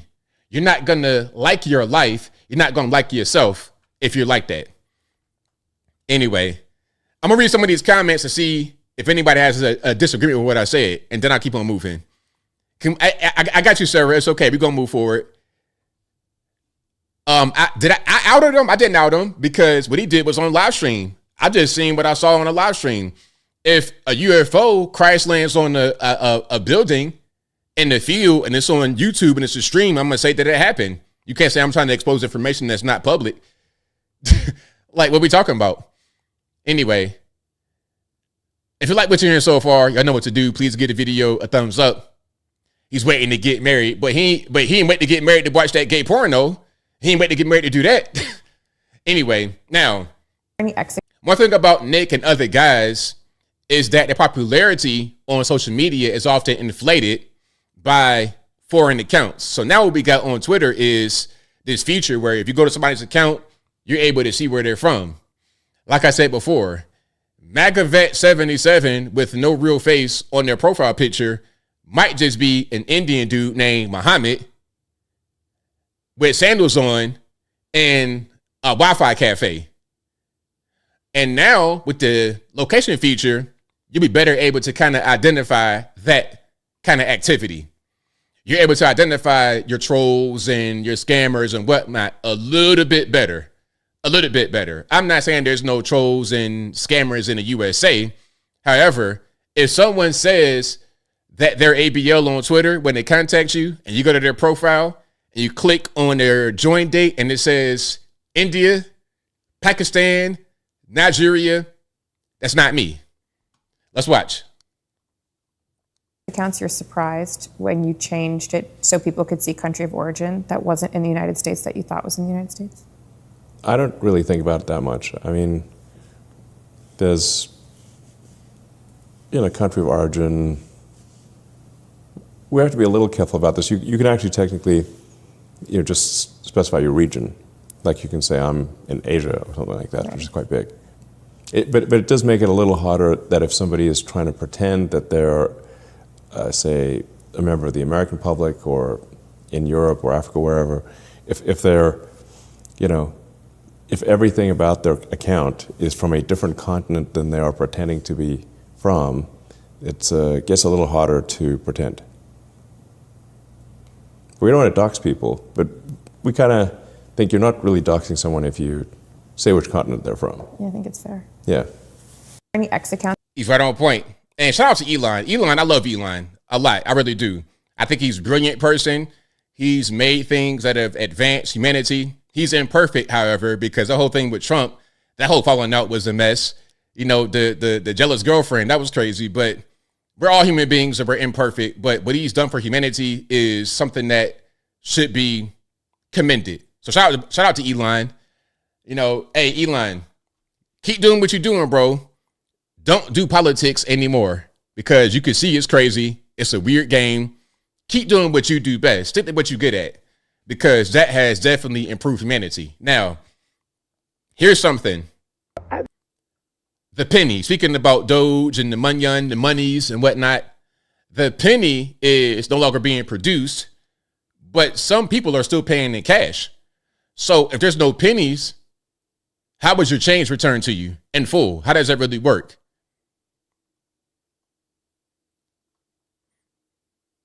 I just come back from the store and my change was supposed to be $2.53 and he gives me $2.50.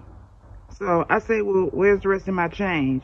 He tells me, oh, we don't take pennies anymore.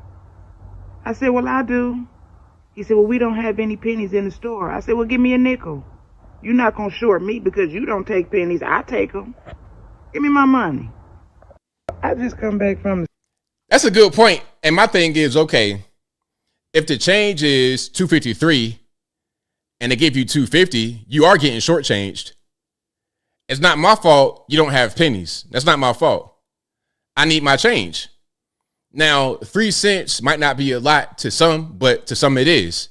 Again, this is what I say. When you keep printing and spending money for those who don't have a lot, I'm not saying she's poor. I don't know this lady at all. But for those who are poor, maybe not her, it matters. Every red cent matters, especially when the prices of everything go up. But because there's so much money floating around, some may think the penny is irrelevant. And also because all the money is electronic. It's just, floating in the ether. It's not even really real money. We're just kind of playing with monopoly money at this particular point in time. But to those who still need their money, what do? You have to give them more than what it is. If you don't have pennies, rather than giving 250, you get 255. That's got to be the end of it. Now, that is going to be a loophole that some are going to take advantage of to just gain little free monies. It ain't much. You might gain 1 cent, 2 cents, but it is free money. So we'll see how it goes. We'll see how it works out. Maybe what they'll do is just round it up. Hey, okay, if your bill is 253, they'll just round it up automatically in the machine, and you won't even know it. It'll be a fee. 0 penny fee, 2 cents. 0 penny fee, what's that? Talk to the big man. I don't got nothing to do with that. But what do y'all think? Is it a good idea to end the penny circulation? What do you do when someone needs pennies to get their change in cash? Do you ban cash? Do you want to see a cashless society like China? Do you want to see that? Y'all let me know. Let me know. Okay, now this particular person works at Circle K gas station. I work in a gas station. Of course it's a ma'am and not sir. I work in a gas station. Of course it's a ma'am and not sir. Look, some of these Transformers, I tell you what, you got it, bro. I'm going to go ahead and call you by your because you look like a UFC fighter. I'm not trying to get beat up in Circle K. All I want is 10 on pump 2, a pack of gum, this Arizona green tea, and a honey bun. That's it. I don't want no smoke from Connor McLadyfella over here. You understand what I'm saying? Let me get my items and my gasoline and be out the door. You got it, bro. It's okay, man. It's ma'am. Sure. I'm not trying to get choked out, beat up, elbowed by this dude right here. Hey, man, some of them, they're scary. It's like clowns or something like that. I don't like that. If I saw that dude in a dark alley, I'm crossing the street and I'm getting my pistol loaded and ready to go because, listen, I don't want no smoke. How about y'all?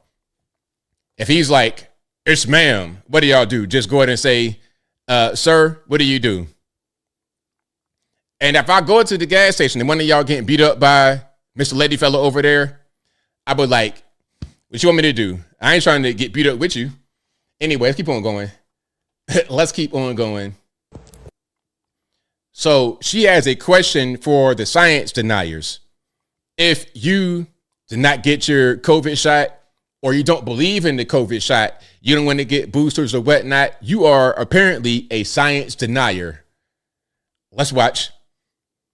I would like to know, what does everybody who is living like it's 2019 think is going to happen to them when they reach 10 COVID infections? Nothing? Okay. What about 15? What about 20? I don't know if anyone's actually going to be able to make it to 20 COVID infections, actually.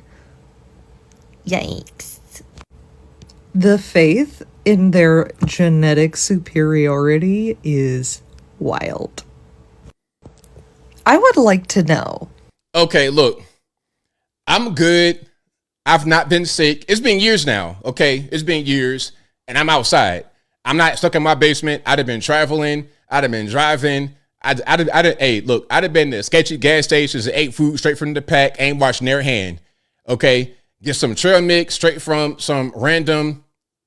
Hey, I'm getting some trail mix from the Quick Trip and the Transformer. It's ma'am dude. Okay, I don't know where his hand's been. He put his hand right on the trail mix. Go ahead and take that and call me ma'am. All right, bet, no problem. Crack open the box, grump, grump, eating them, and I've not gotten sick. I might have had a cold once or twice, but you always get colds. That's not an abnormal thing.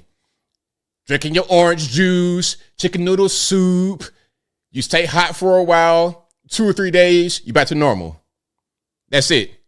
I'm not going to put this experimental vaccine in my hind parts and get myocarditis, pericarditis, some other kind of crazy ailment in the long run, long COVID, long this, long that. I'm good.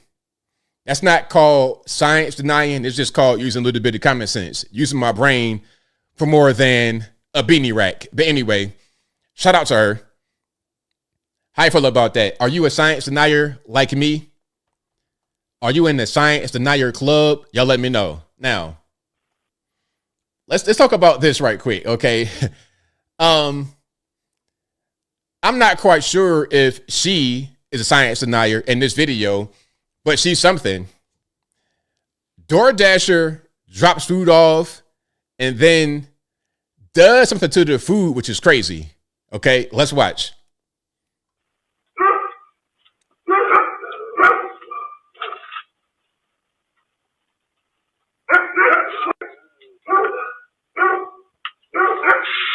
My wife had started eating and she started choking and gasping, and after she had had a couple bites of her food, she actually threw up. It's pepper spray. It's more than likely what it is, but now in this day and age, it could have been anything. Could have been rat poison, could have been fentanyl. You know, I mean, my wife could have been dead. Definitely want to see her prosecuted.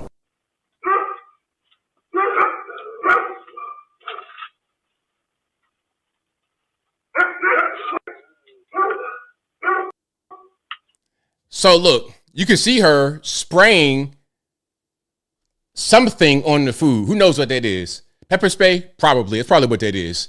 But you never know what it could be. And this right here is a big part of the reason why I do not use DoorDash, Uber Eats, nothing. Because you have no idea who's coming to your house. No idea. Furthermore, how much does it actually cost to get something brought from point A to point B? How much will she make from that? $1? Think about who would do that for $1. What kind of person is that who would do it for $1? Now, you guys who do Uber Eats, DoorDash, and you do good, shout out to you. But there are too many others who are just like this. They do something to your food because what probably happened was it probably wasn't the tip. Now she's upset, now she's angry and wants to do that. Just because there's no tip does not give you the right to do that. You know what you're doing, you know the kind of job you're in. You know, you might be bringing this big bag snack to this family and they might not give you no tip. All you made was $2.85. It is what it is. You got to just live with it. You got to live with it. And hopefully at the end of the night, you make enough to make what you wanted to make. Some may stiff you. It is what it is. But yeah, I never got into that. I never really did the whole Uber Eats thing, not even during COVID or nothing. I would be outside. I'm outside. Okay. I'm going to the store. I don't care. I'm going wherever I can go. I'm traveling. I'm going to the store. I'm not going to be in prison in my home. It's just not happening. And again, one of the main reasons is because I don't want anybody altering my food, nor do I want to have my food in your car. Because some of your cars, I got ecosystems in your car. All kind of little creepy crawlers in there. Okay. Y'all got full biomes of insect, animals, all of that in there. You got a traveling tropical rainforest in your Subaru. I don't want my chicken fingers mixed up in that. It is what it is. I'll just go to the place, pick it up, and have that be that. That's just how I feel. All right. Now, what's this about? I forgot. Accountable when they do something shitty. I'm sorry for the cussing. Let's just go ahead and let it rock. But if you got little kids, please cover the ears. We got septum ring. Okay. Septum ring theory is often correct. Just to put my 2 cents into the mix, fuck your purple revolution. I'm never going to forgive those people that voted for him. Ever. And we're done as a society. We are done not holding shitty people accountable when they do something shitty. Like, I'm sorry. I'm supposed to forgive a racist that voted for Trump, who now lost their health care? No, I don't. So I guess the idea is those who are upset at what they did, those who regret their vote for Trump are now joining the left. I'm not quite sure how many people are like that. But if you want to actually succeed in this world and you want the left to come back in power, why would you not take those in who want to join you? See, all that hate in your heart, all that TDS, Orange Man Bad, and you, lady, cannot say Orange Man Bad because you and him, you got the same skin tone. You and Trump might as well be, you could be Trump's granddaughter. You understand what I'm saying? But anyway, if you're trying to succeed, why would you not want everybody to be on deck? Why would you not want all hands to join in to fight the battle? Your own hate is going to get in the way, and we on the right are going to continue to win. So it's okay. Don't accept them into your particular group, your particular party. They'll just stay with us, or they'll just stay out of the whole situation altogether and won't vote at all. Either way, we succeed that way. So it's fine. Don't worry about it. Okay? You and your septum ring can just take that for what it is and take that big L when it happens. All right? It is all good. It is okay. Now, this is about Zillow and how expensive homes are. I've not watched this, but I want to see it right quick. Let's watch. I'm on Zillow looking at houses like I always do, and I'm literally about to crash out. If I see one more fucking cardboard, I'm about to cuss, sorry, already cussed, sorry. Cardboard fucking box of a house that's $1 million fucking dollars. I'm so sorry about the cussing. Like, let's get a better vocabulary. But cardboard box, $1 million. Okay, cool. Where you living at? California? Anyway, let's keep on going. For a cardboard box. I'm this close to a fucking neighbor and you want me to pay $1 million for that? For a yard that has rocks in the backyard? I'm shaking. I'm getting so mad. It's crazy. I want whimsical. I want arched doors. I want Tudor-style home. I want beautiful baseboards again. I want stained glass windows and cool chandeliers again. I don't want these cardboard fucking homes that are squished in like sardines next to my fucking neighbors. With an HOA of like $300 per month. Are you fucking kidding me?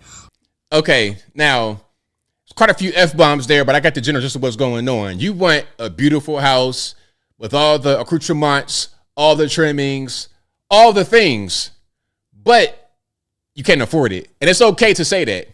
You're a young person still, you just can't afford it. It's all right. Listen, the new generation say that the boomers had it easier. They bought a house next to no money, but what kind of house was that they actually bought? What kind of house was it? My dad had a lot of houses back in the day, and they were pretty cheap. But one house my dad had was directly next to a project in Portsmouth out there in Southside. If you know, you know. This house was so small. I'm talking about it was like a tiny house, for real. You had maybe 3 rooms in the whole house, and the third room was an add-on. He had a living area, and it was like a small kitchen and living area.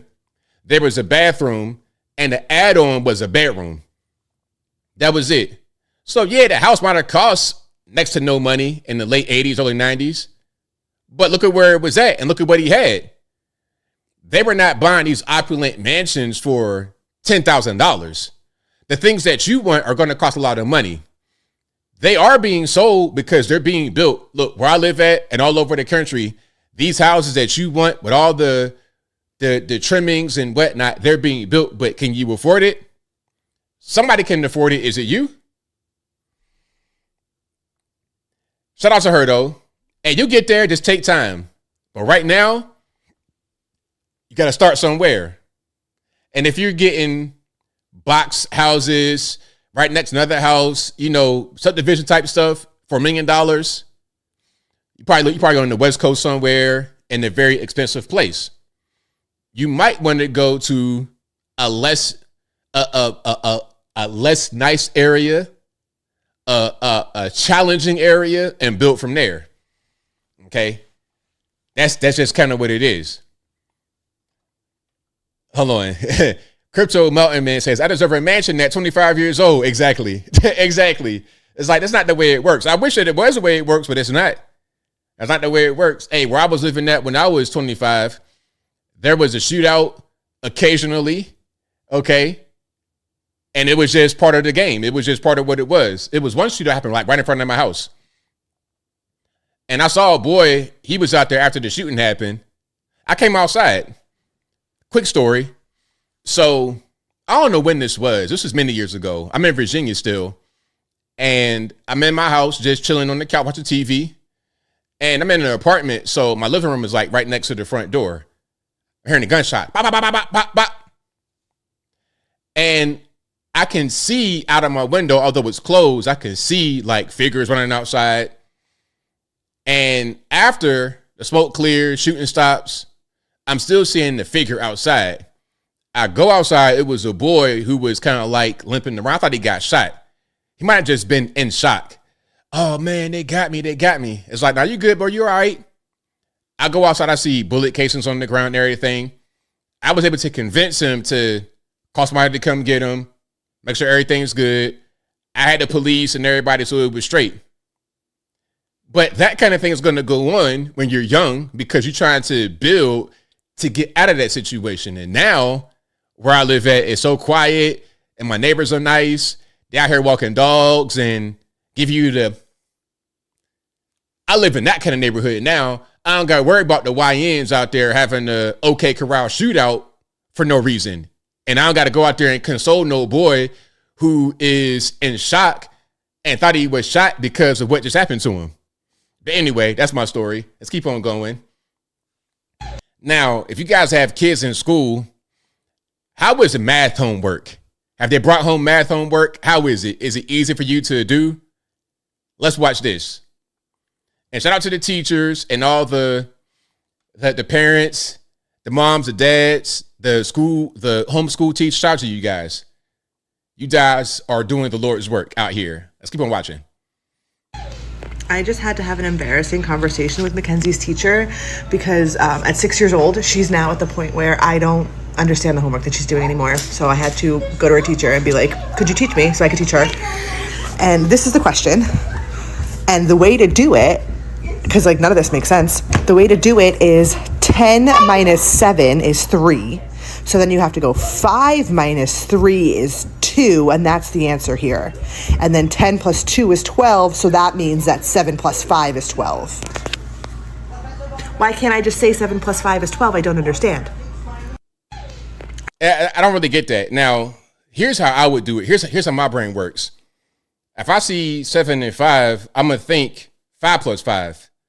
And then I know that 7 is 2 more than 5. So 5 plus 5 is 10, plus the 2 is 12. That's not really what's going on here, is it? This is kind of weird the way they, like, I know what they're doing. They're trying to make math and other things like it, but definitely math. They're trying to make it more accessible to everyone, even those who have no education prior to coming to the USA or limited education. They're trying to like democratize it or equalize it. I don't know what's going on, what the exact word would be, but they're trying to like make it more accessible. But for me, the way they're doing it right here doesn't make any sense. To me, it's just a little bit too much, and it's kind of complicated. And I think ultimately, when someone gets to be an adult, it's going to kind of ruin their way of being able to do math in their head, because maybe everybody's on their phone and they're not doing math in their head anymore. But I do math in my head quite a bit. So the way I would do it, I mean, you could just say 12. That's obvious. But if you got to break it down, just say 5 and 5, and then 2 more on top, 12. It's simple. Yeah, it's not. Yeah, it's just kind of, it's a lot, in my humble opinion. It's a lot. All right. But if you like what you're hearing so far, I know what to do.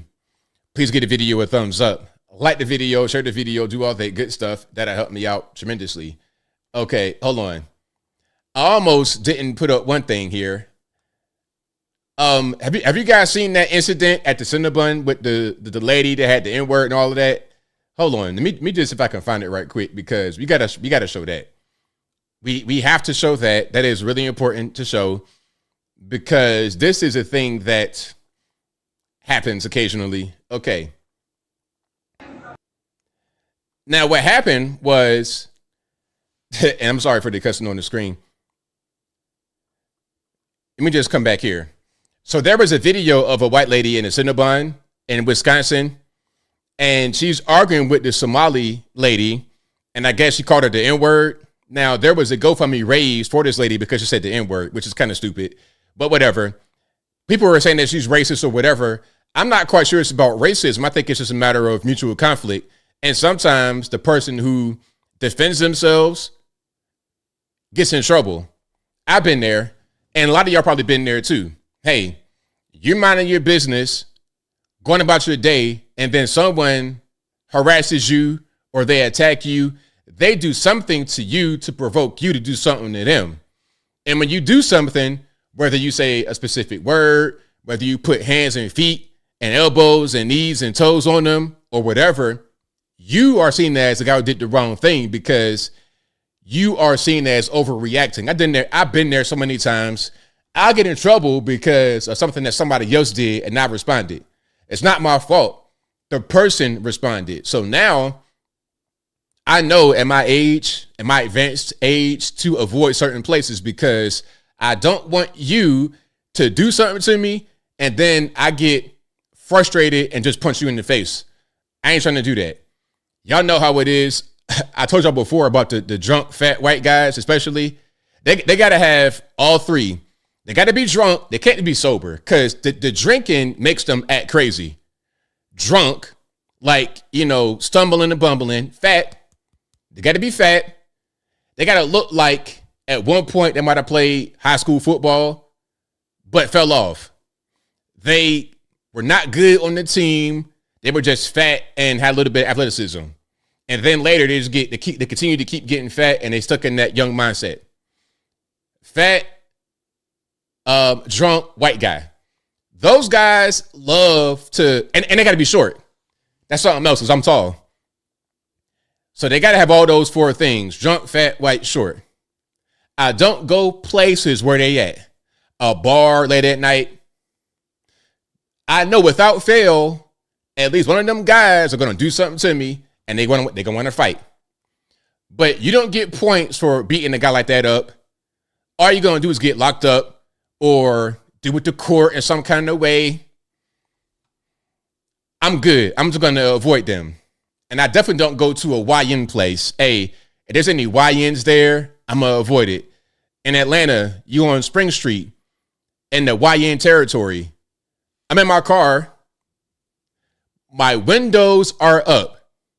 If I see the YN, A-twin, support, twin. I got coconut water twin. I got regular water twin. First of all, I'm not your twin. I don't look nothing like you. Okay, you out here. You out here with the tightest jeans I've ever seen in my life that's sagging. Okay, number one. Number two, you are a criminal. If I open my window, you're going to steal my phone. I know how to avoid conflict, period. Anyway, let's watch some of this, right? This is the Cinnabon incident where the lady was arguing with the Somalis. This is a different perspective than what was shown at first.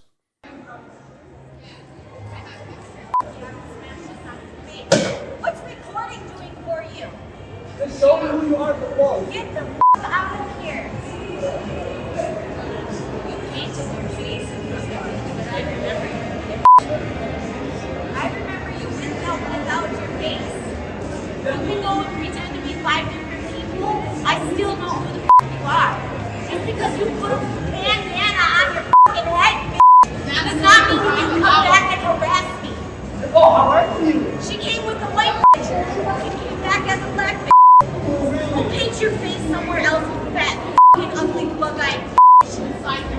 psycho, you. Damn right I am. Yeah, you need to You go know to what psycho is? Psycho is, pertaining to the fucking mind. No, you need to go to hospital. You need to get some help. You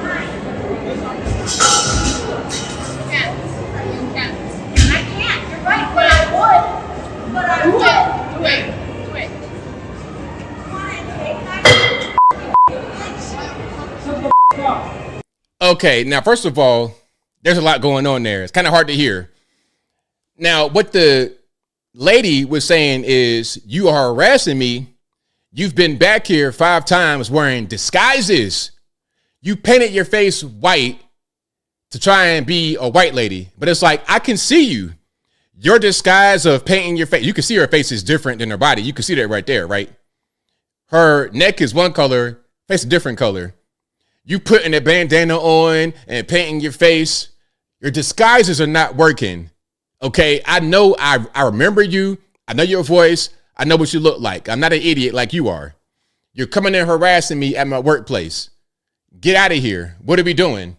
Now, I don't know why you would even do this. What's the point of going to the Cinnabon and harassing the lady? Why would you be squabbling with the Cinnabon lady? I've never in my life seen anybody squabbling with a Cinnabon lady. Waffle House, sure. McDonald's, sure. Popeyes, a Cinnabon in the mall? What are you doing? What are you doing? Again, nothing upstairs, no education. You're just doing things that are antisocial because you don't even know no better.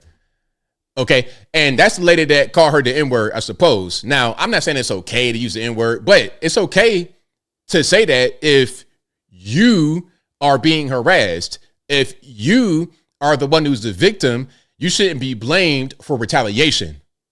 In my humble opinion, does that make any sense? If I go harass somebody at their job over and over and over again, and they call me the N-word, am I the victim? Am I the victim or are they the victim? I always say, listen, whoever starts a confrontation, it's your fault. You started it. Carmelo Anthony, he didn't start it. Whoever started it, it's your fault. Daniel Penny did not start it. What he did was trying to restrain this guy who was acting a complete fool on the train, who had a long history of violence against women specifically. He did not start the confrontation. He was just trying to control it and restrain him to end any kind of issues. It was not Daniel Penny's fault that the guy died. It was not Derek Chauvin's fault that George Floyd died. It was not her fault that she said the N-word after being harassed many times by these people. Period. Hey, that Carmelo take, I'm right about the Carmelo take. You mad about that? You still mad? You know I'm right about that. If you're mad, that's fine. You could be mad. It's okay. Anyway, but yeah, shout out to the lady. Hey, if you just minding your business and people harass you, it's not your fault if you say something back to them. Okay, you could say it was a bad word. Okay, that's fine. But she didn't start it. Stop harassing people in general, especially at their workplace. You know, now let's talk about, speaking about white, black, all this and that. Let's talk about Europe right quick, okay? Now, this is going to be our nephew, Nick Shirley, asking a European woman about mass migration to Europe. Is it a good thing, bad thing? Hey, what do you think she's going to say? What do you think this European lady in Europe will say about mass migration? Y'all let me know. Let's go ahead and rock. And again, this is Nick Shirley. Shout out to him. What do women think here about the immigration? The immigration, well, I think it's a positive thing. You think this is positive for the country? Yeah, I do think it's a positive thing, and we are all migrants. Okay, so do you think it's the responsibility of Europe to let in everybody? Well, I would say so, yeah. She says it's a positive thing. Yeah, of course. You know, that's called mental illness. Basically, you filmed everything. And even by seeing this, they are like, yeah, it's positive. That's called mental illness. Yeah, I cannot give it another name. When you see all the shithole who became, just film it. Just film on the left. You cannot say that this is positive unless you have some kind of mental trouble. What do women think? Yeah, that's what's happening right now in Europe. That's Paris specifically.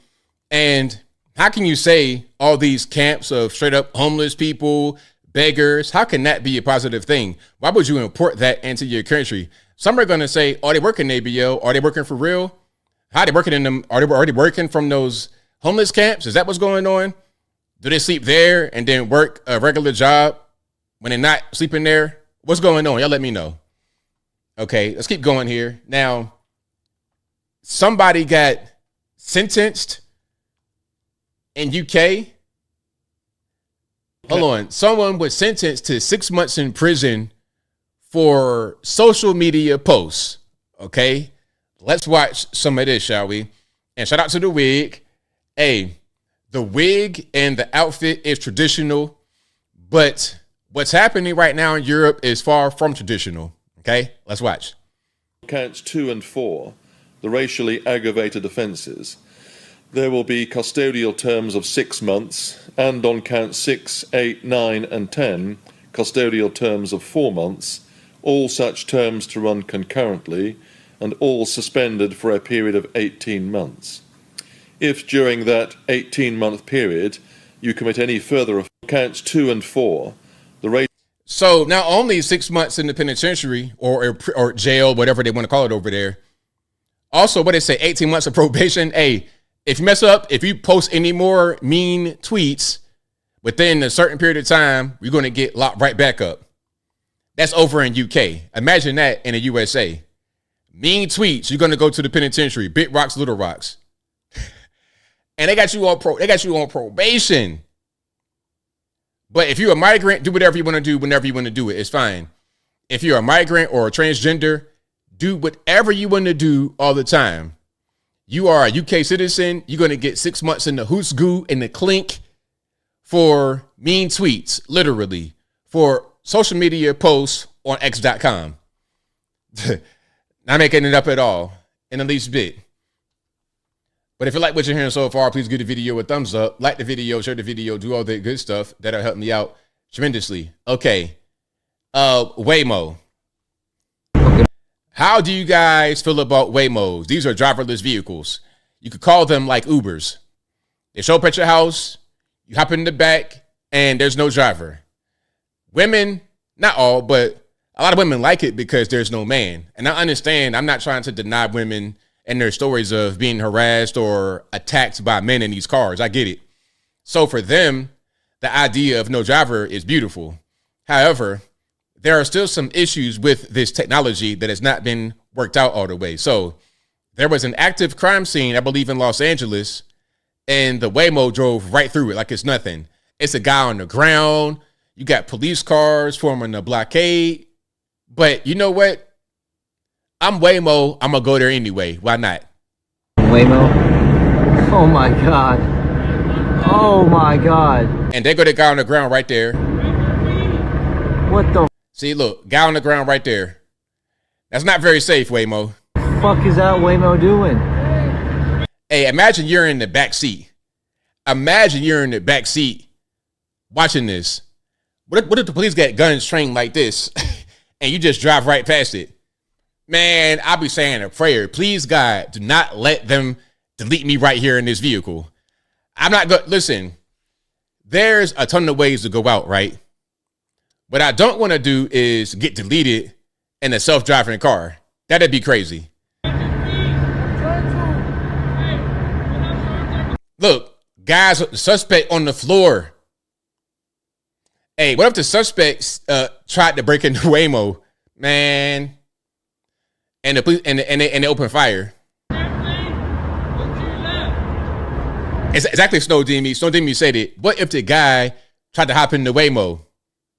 Man, my life would flash before my eyes. Every scene in my life would just go.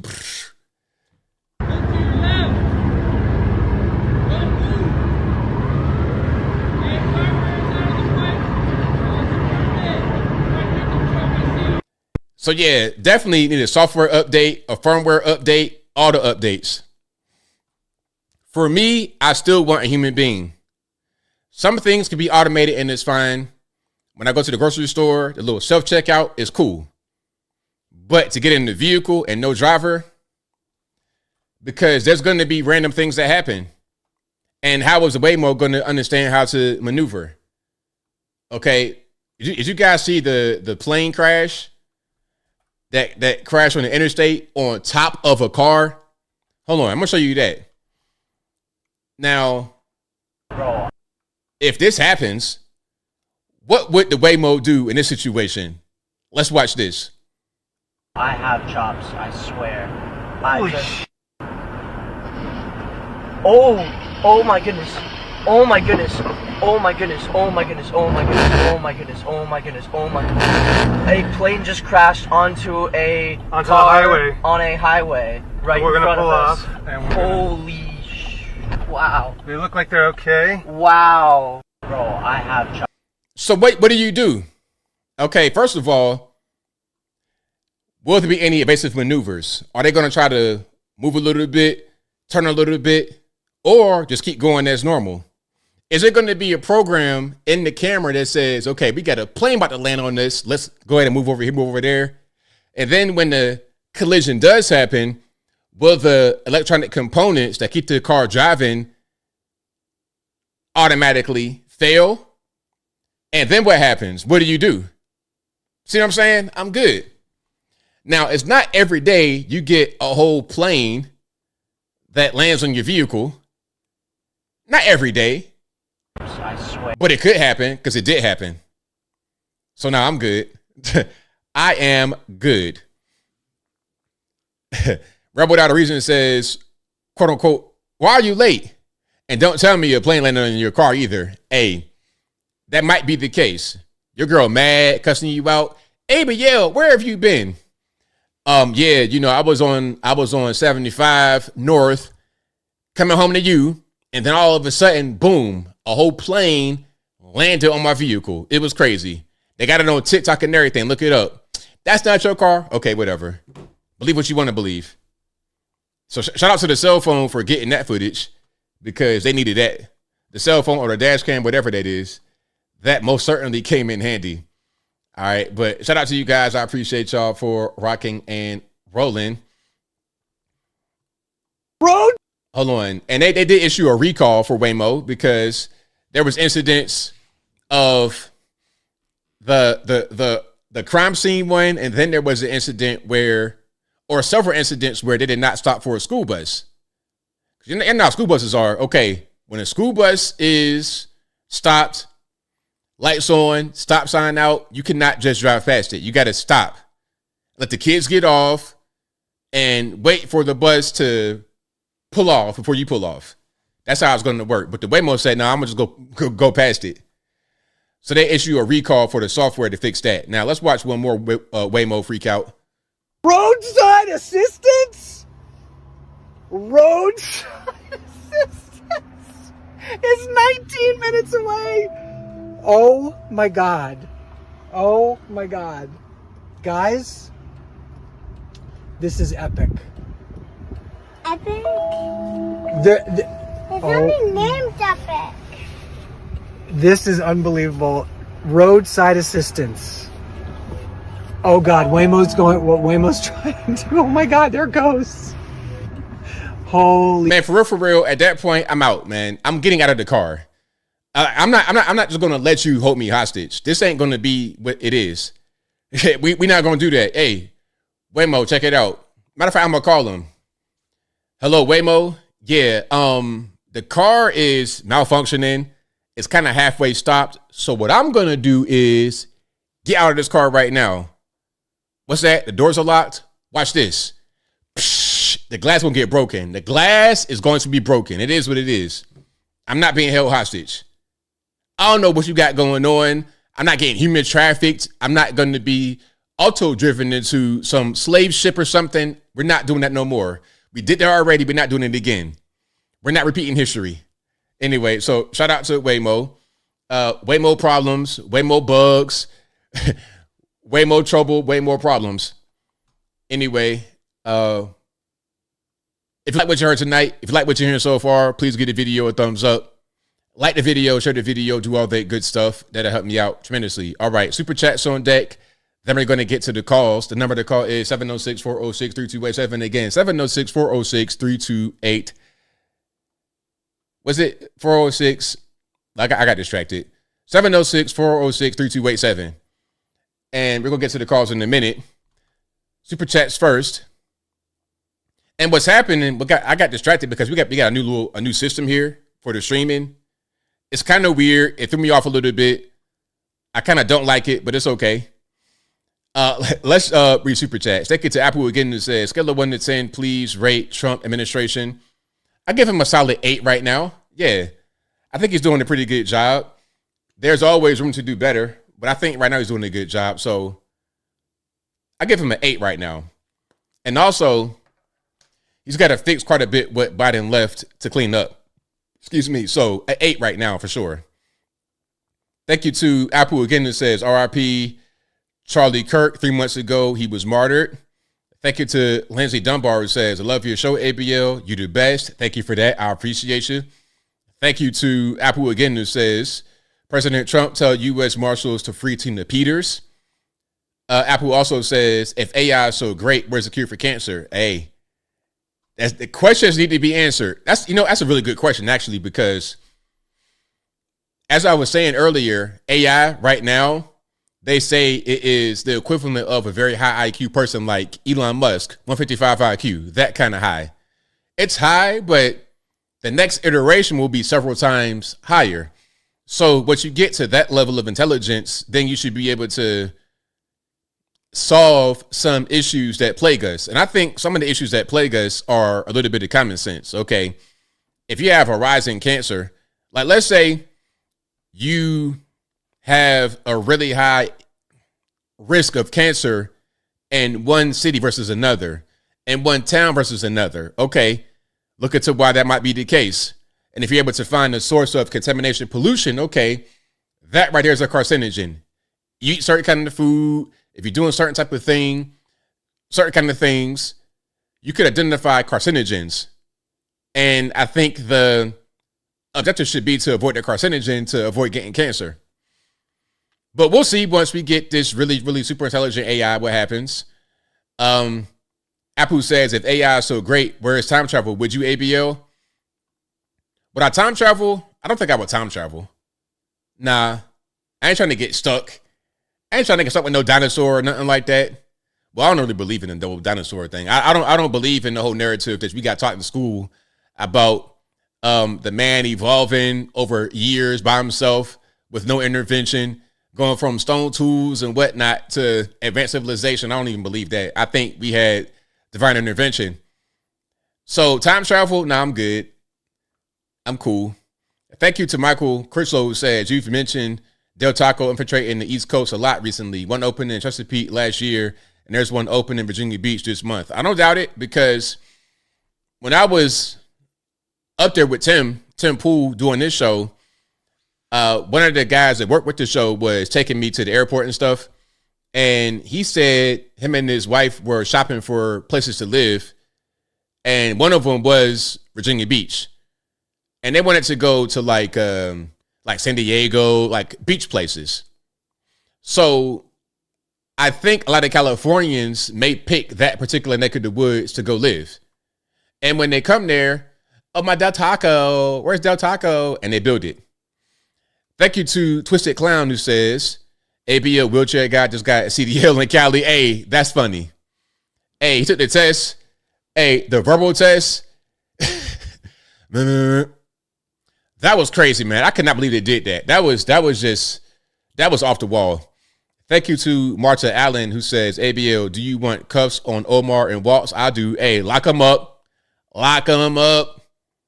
Twisted Clown says, I'd rather have wheelchair guy rap for me for sure.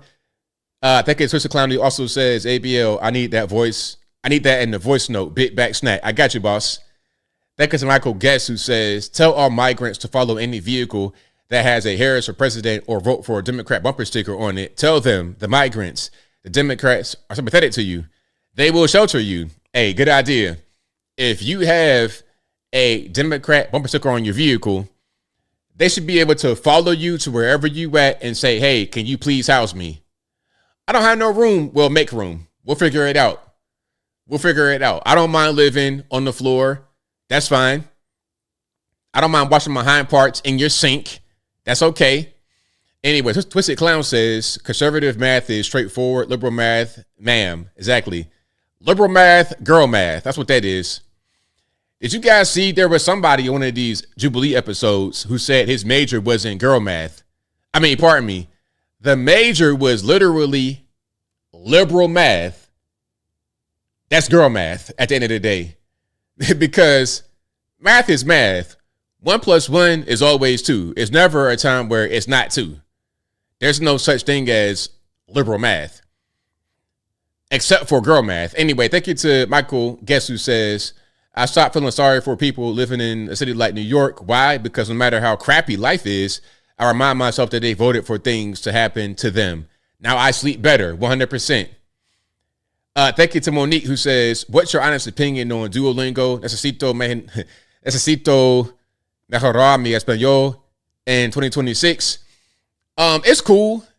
If you take it seriously, you can learn a lot. Like me, I know a little bit of Spanish because I do like quick lessons. I'm not really spending a lot of time on it.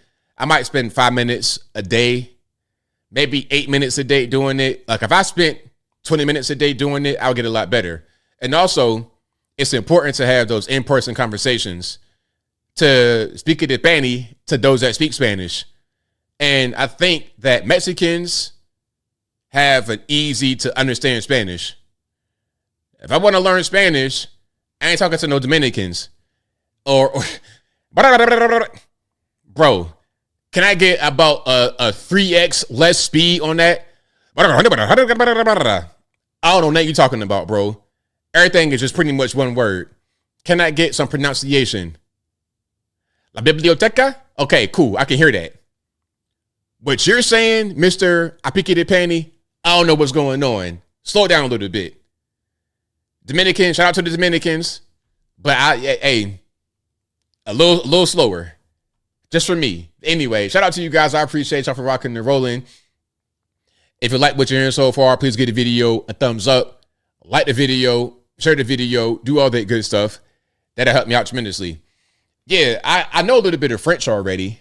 I took French in high school. I took Spanish in the 7th grade. No, I took Spanish in the 8th grade. But they didn't let me transfer because I was in a different city. And I was able to do that because, you know, I was kind of in the magnet program. But then when I went to the new city, they were like, nah, we're not going to take that. So I didn't went to Spanish 1 again. So I just took French. I took French 1, 2, and 3. So I know some French. And now I speak it at panty. And I got English, of course, a little bit. I'm okay at English. And my next thing, Xi Jinping, shrimp fried rice, all of that. That's the next one. I don't know no Chinese phrases, so I just say what I know. It come with egg roll, shrimp fried rice, Xi Jinping. Yeah, there we go. But the number to call is 706-406-3287. The number is always in the description. Also, in a ticker below me, it'll pop up. And I saw a few calls came in, but you guys go ahead and try to call in again. And the program, Duolingo. Duolingo. Duolingo. It's an app on your phone.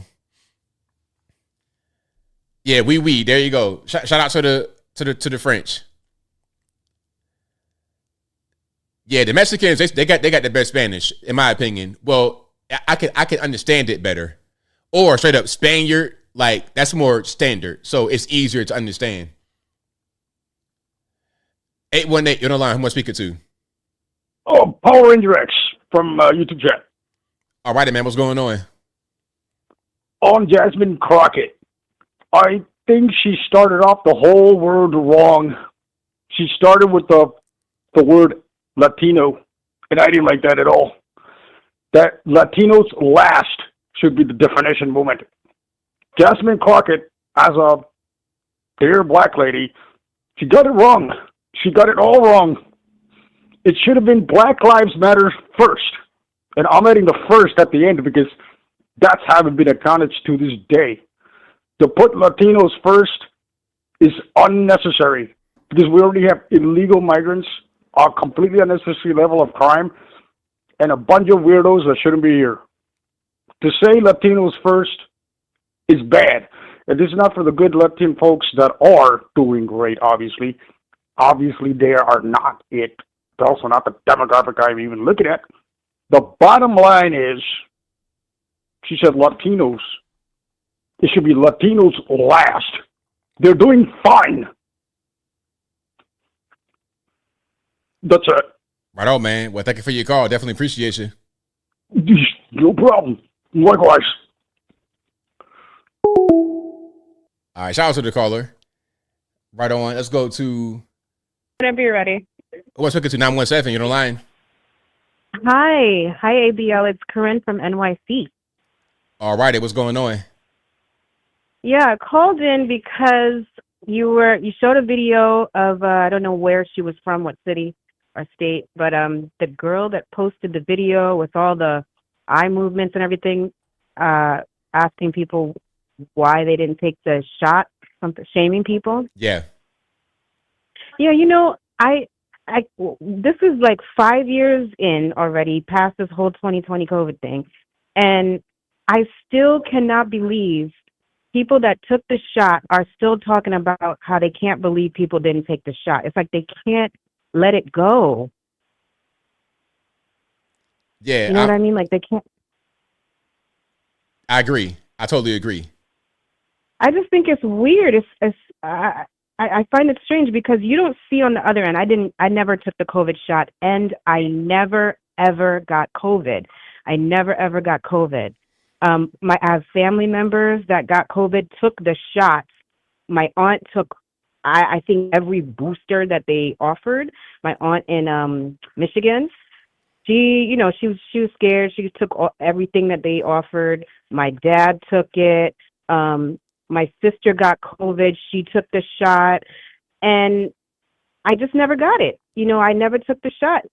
I didn't want, like you, I remember Charlie Kirk was saying he didn't want to take it. Several people I knew too in New York City just didn't want to take it. We were just a little suspicious, and I never got COVID. So it's all good, but I'm not over here making videos. I'm over it. I'm not thinking about, oh, I can't believe y'all took the shot and making videos about them. We've moved past it. We don't care, but they still care. I think it's like deep down, they're just trying to dig their heels in. Like they don't want to feel stupid for having took the shot. I don't understand why they're still stressing this. That's a really good point. Yeah, there's a lot of that going on because they may have been injured potentially, and they are upset that those who did not get the shot are not injured, or they think that they're going to be injured like them. It's like, no. If you took the shot, no. You have a lot of risks for things that those who do not have the shot do not have a risk for. Right, and I do know that. So around when everything was going down in NYC, they were saying you couldn't enter restaurants. There were signs everywhere. You couldn't go to the gym. You couldn't do this. You couldn't do that. I still just didn't take the shot. I remember I had people saying, but what are you going to do? You won't be able to do this. You won't be able to do that. And I was like, you know what? I'm good. Because I had wisdom, and I was like, you know what? This isn't going to go on forever. Like something's good. I just felt confident. I was like, I'm going to just slow my roll and just play this out and see what happens. I'm not going to take the shot. They said you couldn't work. It was going to release you from work. They wouldn't let you come back, all this stuff. I didn't lose my job. I didn't take the shot, but people were losing their jobs. So my sister took the shot, and she admitted she only took the shot because she wanted to do things. She wanted to go to the gym. She wanted to enter spaces to eat because they literally had a sign that you had to show that stupid pass or whatever. I never had one because I never took it. And she said, I just want to do things. They're trying to cut me off, and I just want to do things, so I'm going to get the shot. So all those people that took the shot just so they could be a part of social life or whatever, when they did announce that you could come back, you could go back in the restaurants, you could do everything without having to show proof that you took the shot, I think those people just felt stupid.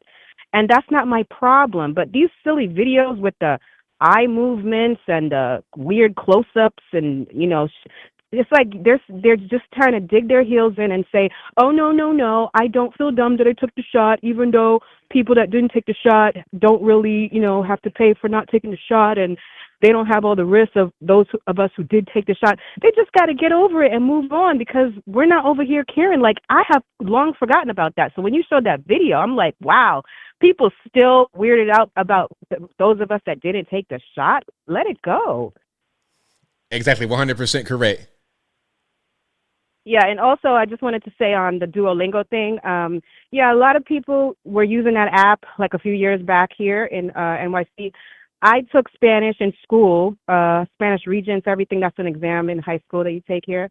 But it's kind of required. You have to take a foreign language. Most of us in New York City, when we're in junior high and high school, take Spanish rather than French, because there's a lot of Spanish speakers in New York City, and you get to practice your Spanish. So I think Duolingo's okay, but if you're really serious about wanting to become fluent in a language, I think it's important to be able to converse with the native speakers or just be immersed in that culture. But yeah, Duolingo's all right. Also, I think Chilean Spanish is a little bit harder for people that are trying to learn Spanish. It's a little bit hard to understand, but I think I do agree with you with Mexico, people from Mexico that speak Spanish. And Dominican, definitely not. Like, that's no. Yeah, that's the ultra hard love where they're going super fast. It's like, yo, Papi, slow down. I was like, what? But yeah, I knew a Chilean woman that I would practice my Spanish with, and hers was a little bit rough. And a lot of other Spanish speakers say that too. They're like, yeah, Chilean is a little weird to understand. But in Argentinian Spanish is very good too. It's very elegant. Yeah. So yeah, okay, that's about it. I just wanted to say you're doing a great job tonight. Thanks for the show. Have a good night, ABL. Thanks for the call. Definitely appreciate you. Okay, bye. Yeah, shout out to the caller. Yeah, the Argentinian Spanish, that's Javier Malay. Afuera. It was easy to understand that. Okay, let's go to 859 on the line. How much we could do? Yo, hey, how's it going? Coming from Kentucky himself, right here. The combination of Javier Malay and Anton LaVey. How's it going with you, ABL? It's all good, man. What's happening? I'm just all right. Just working, listening to music, and just listen to your podcast, man, and working as usual. And I wanted to call into the show, and some of these DoorDashers, man, no respect at all. No respect at all. I saw that clip, and that made me kind of sick. Like, why mess with other people's food? And plus, at the same time, I DoorDash, and I do deliveries for a living. There's sometimes I got no tip, and one time I had a good tip because I was super nice to this guy. Got his food for him, got a sandwich for him. Guy gave me $40 straight up. So you're going to have good days and bad days. You're going to have the good days, you're going to make a couple hundred, and you get bad days that, it's slow. So I don't get the irresponsibility and the ignorance from some people who are DoorDashers who are going to spray in people's food. That's ridiculous. Right. Exactly. That's kind of the way it is with just even if you're a waiter in a restaurant. Sometimes you got good days, sometimes you don't. But I guess the objective is to have overall more good than bad and make a living some kind of way on that. Not only that, I mean, it depends hit or miss. There's some nights, like I said, with waiters and DoorDash, you walking out with some good money, some bad money. You got to outweigh the bad days with the good days. That's right. Oh, and also I want to call up, this whole infighting between the right wing with Chelsea. Yo, listen, if the list is correct, Trump didn't do anything wrong. He didn't do anything illegal. At the most, he might have been guilty with cheating on his wife with a guy. And even if that's the case, we should all forgive Trump. We had a good economy 2016. And you know what? I prefer Trump in power over a dictatorial government that, like in England, with hate speech laws. And the liberals want here the hate speech laws here. So if he's on that list, at the most, he didn't do anything illegal. And if he did, we all need to forgive him. That's the reality is, man. But thank you very much for taking my phone call, ABL. Much love to you, bro. Thanks for the call, man. Definitely appreciate you. No problem, man. All right, shout out to the caller. Keep on rocking and rolling here. Let's go to 520. You don't line who I'm speaking to. Bonsoir, monsieur ABL. Comment allez-vous? Vous parlez français? Je parle un peu de français. Je ne parle. C'est vrai. Vous parlez français? I felt like I'm back in high school. And what was funny, I had a woman that was my teacher in high school. You sound kind of like her a little bit. It's funny. Je suis professeur de français depuis 35 ans, monsieur. I have spoken to you before. My name is Marina, and I'm so happy to talk to you again, ABL. I love your show. As you know, we talked to many. I don't know if you remember me. You live in Italy, right? Excuse me? You live in Italy? No, I lived in Italy. I spoke to you about 2 years ago the first time. I remember you. I live in many countries. My name is Marina. You don't remember me? I remember you. We I talked do. about... Go ahead. Now, I do remember you because remember we had a conversation and you did mention living in Italy. You may not be there now, but you mentioned living in Italy before, so I remember you. Yes. Oh, no, that's not me. No, that's somebody else. But I did live in Italy. I lived in France, Italy, and many, many, many countries. But anyway, I'm a British, Mediterranean, French-British person.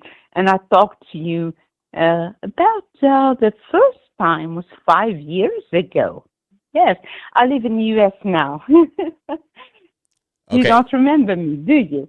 Well, welcome to the USA. Remember I asked you when, about 5 years ago, there was a show that you did about Britney Spears, and she was doing the, sir, and I asked you to do that British accent. Okay. And anyway, it doesn't matter that. I wanted to see how much French do you know? Because my first language is French, my second is English, and I've lived in so many countries in my 57 years of life. So how much French do you know?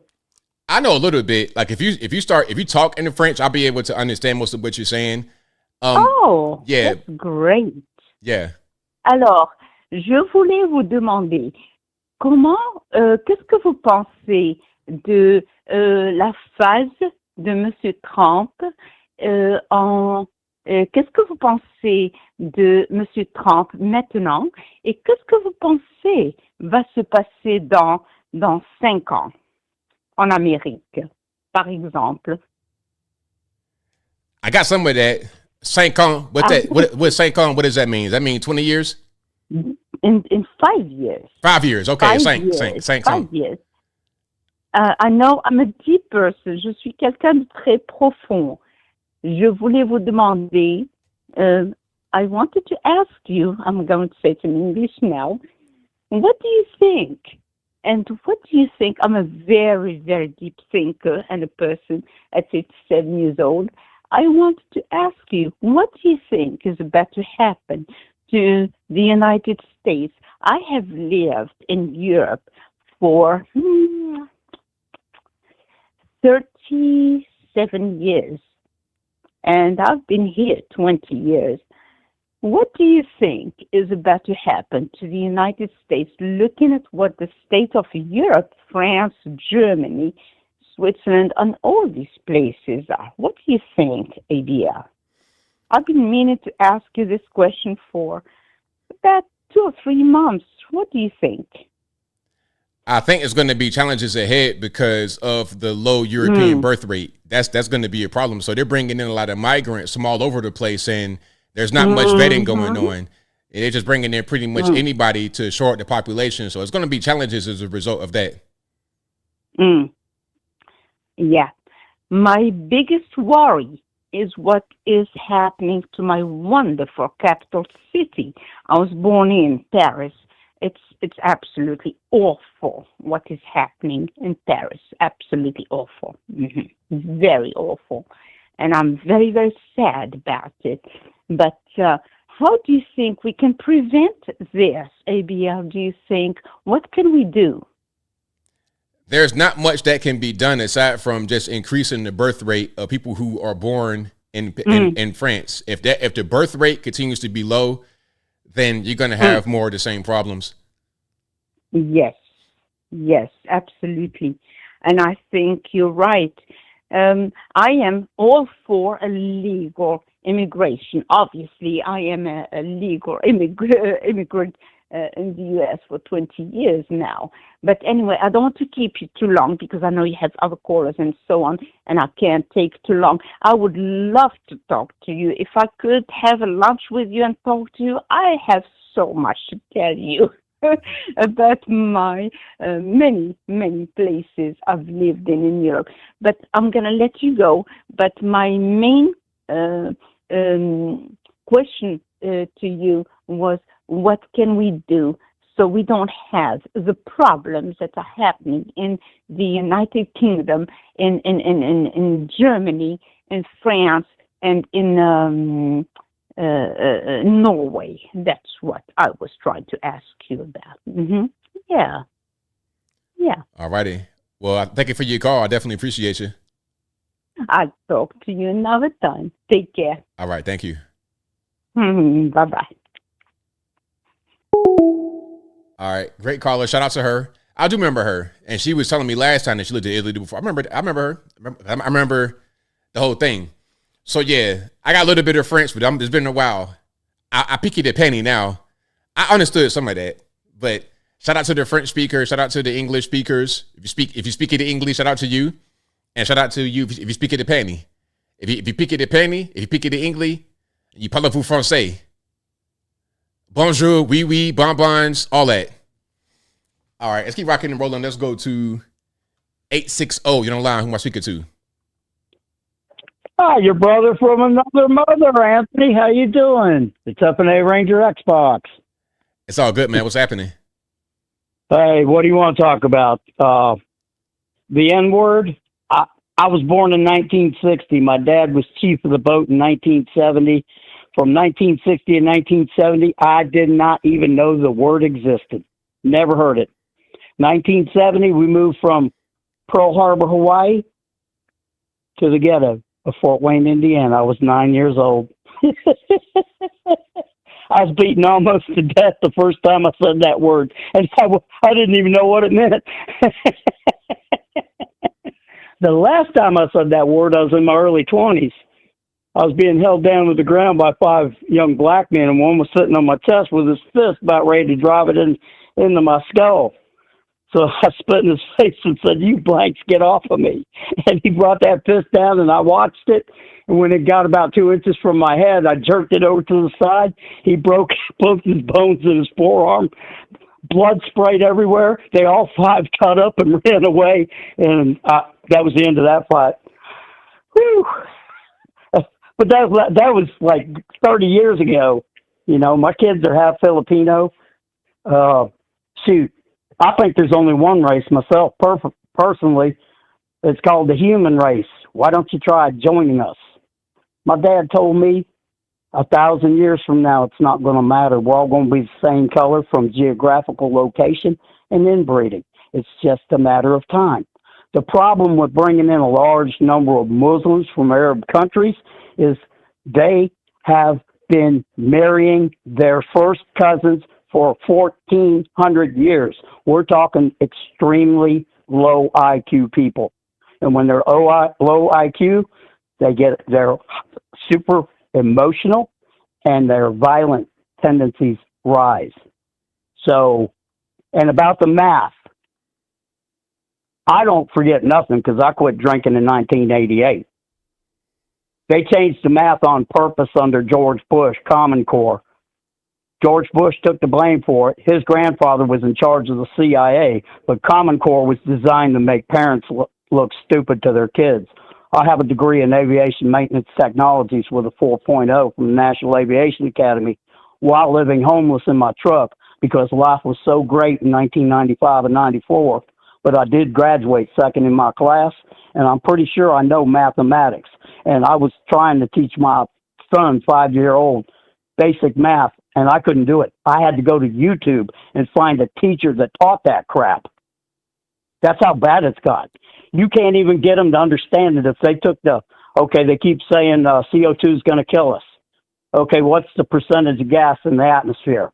21% nitrogen, 78%, or 78% nitrogen, 21% oxygen, 2% other gases. So the other gases only 0.04%, which if it was money would be 0.0004, which is 1/25th of a penny if it was changed back from your dollar.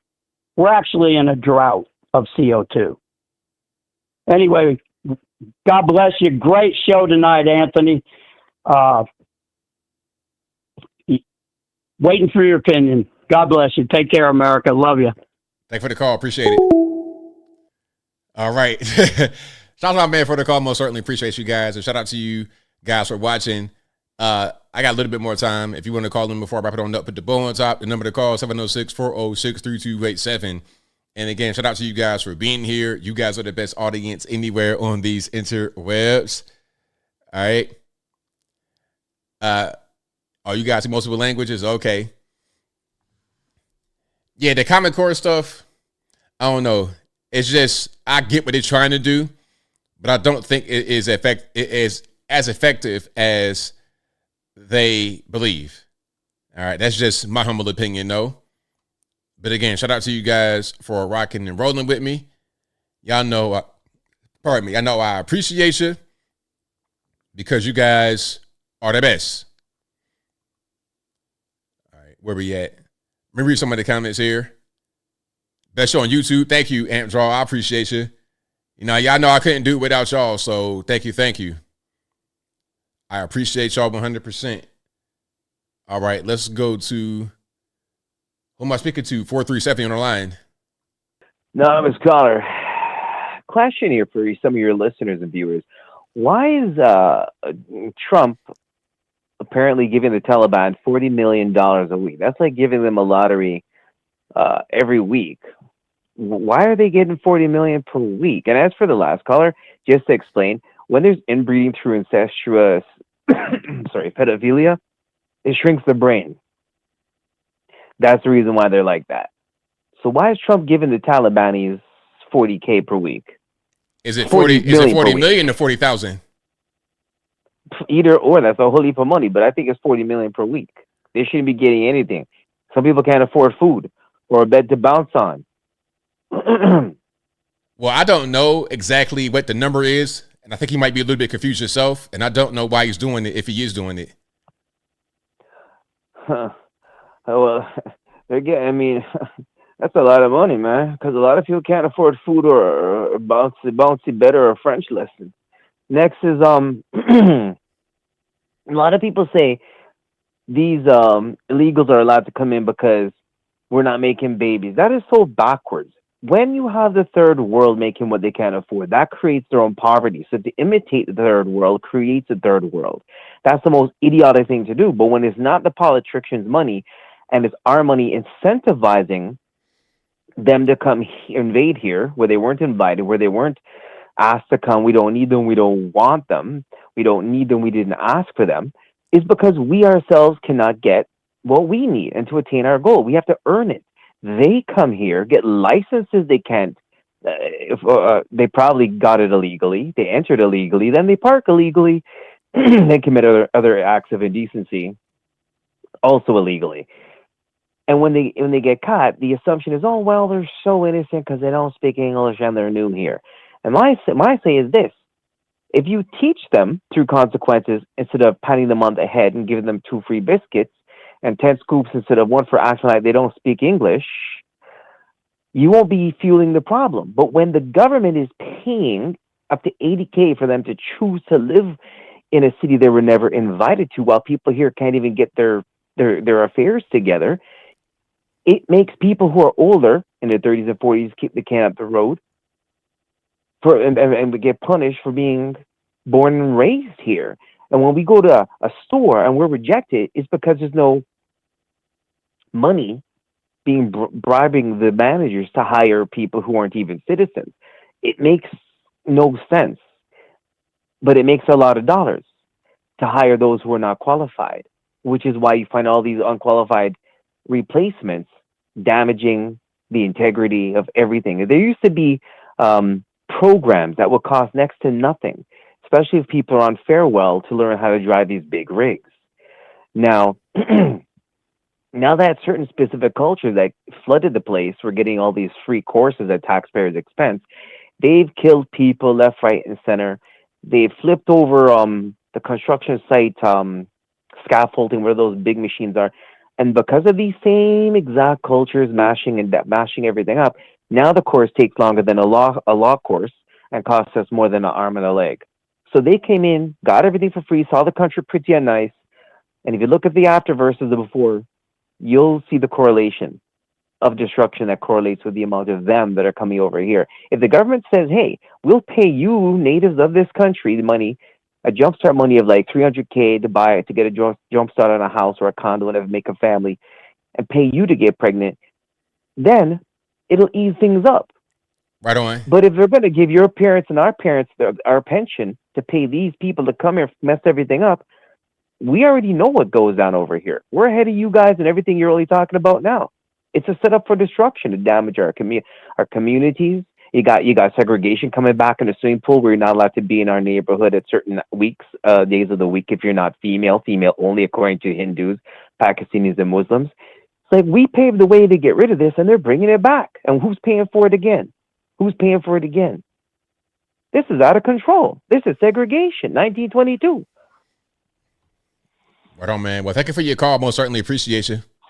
Sick of them. Ireland, England, Denmark, Germany. Kick them out, man. Kick them out. Drop them off the plane. Right on, man. Thank you for your call. Okay. He had to get his little outro. I'm with it. But shout out to you guys. I think that'd be a wrap for me. You guys have been fantastic tonight. I'll be back live on the YouTubes on Saturday. Same bat time, same bat place, 8 p.m. Eastern time to right around right now, 11 p.m. Eastern Standard Time. And I'm on the Instagrams every Tuesday.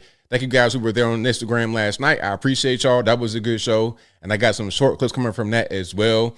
And again, I thank y'all for rocking and rolling with me. You guys are the absolute best. All right. I think I got some super chats to read that I did not get to yet. Then I wrap it on up, put a nice bow on top. But again, thank you for being here, for watching, retweeting, super chat, and whatever you do. I could not do the show without you. Thank you to the moms for keeping the trolls in check. I appreciate y'all for that as well.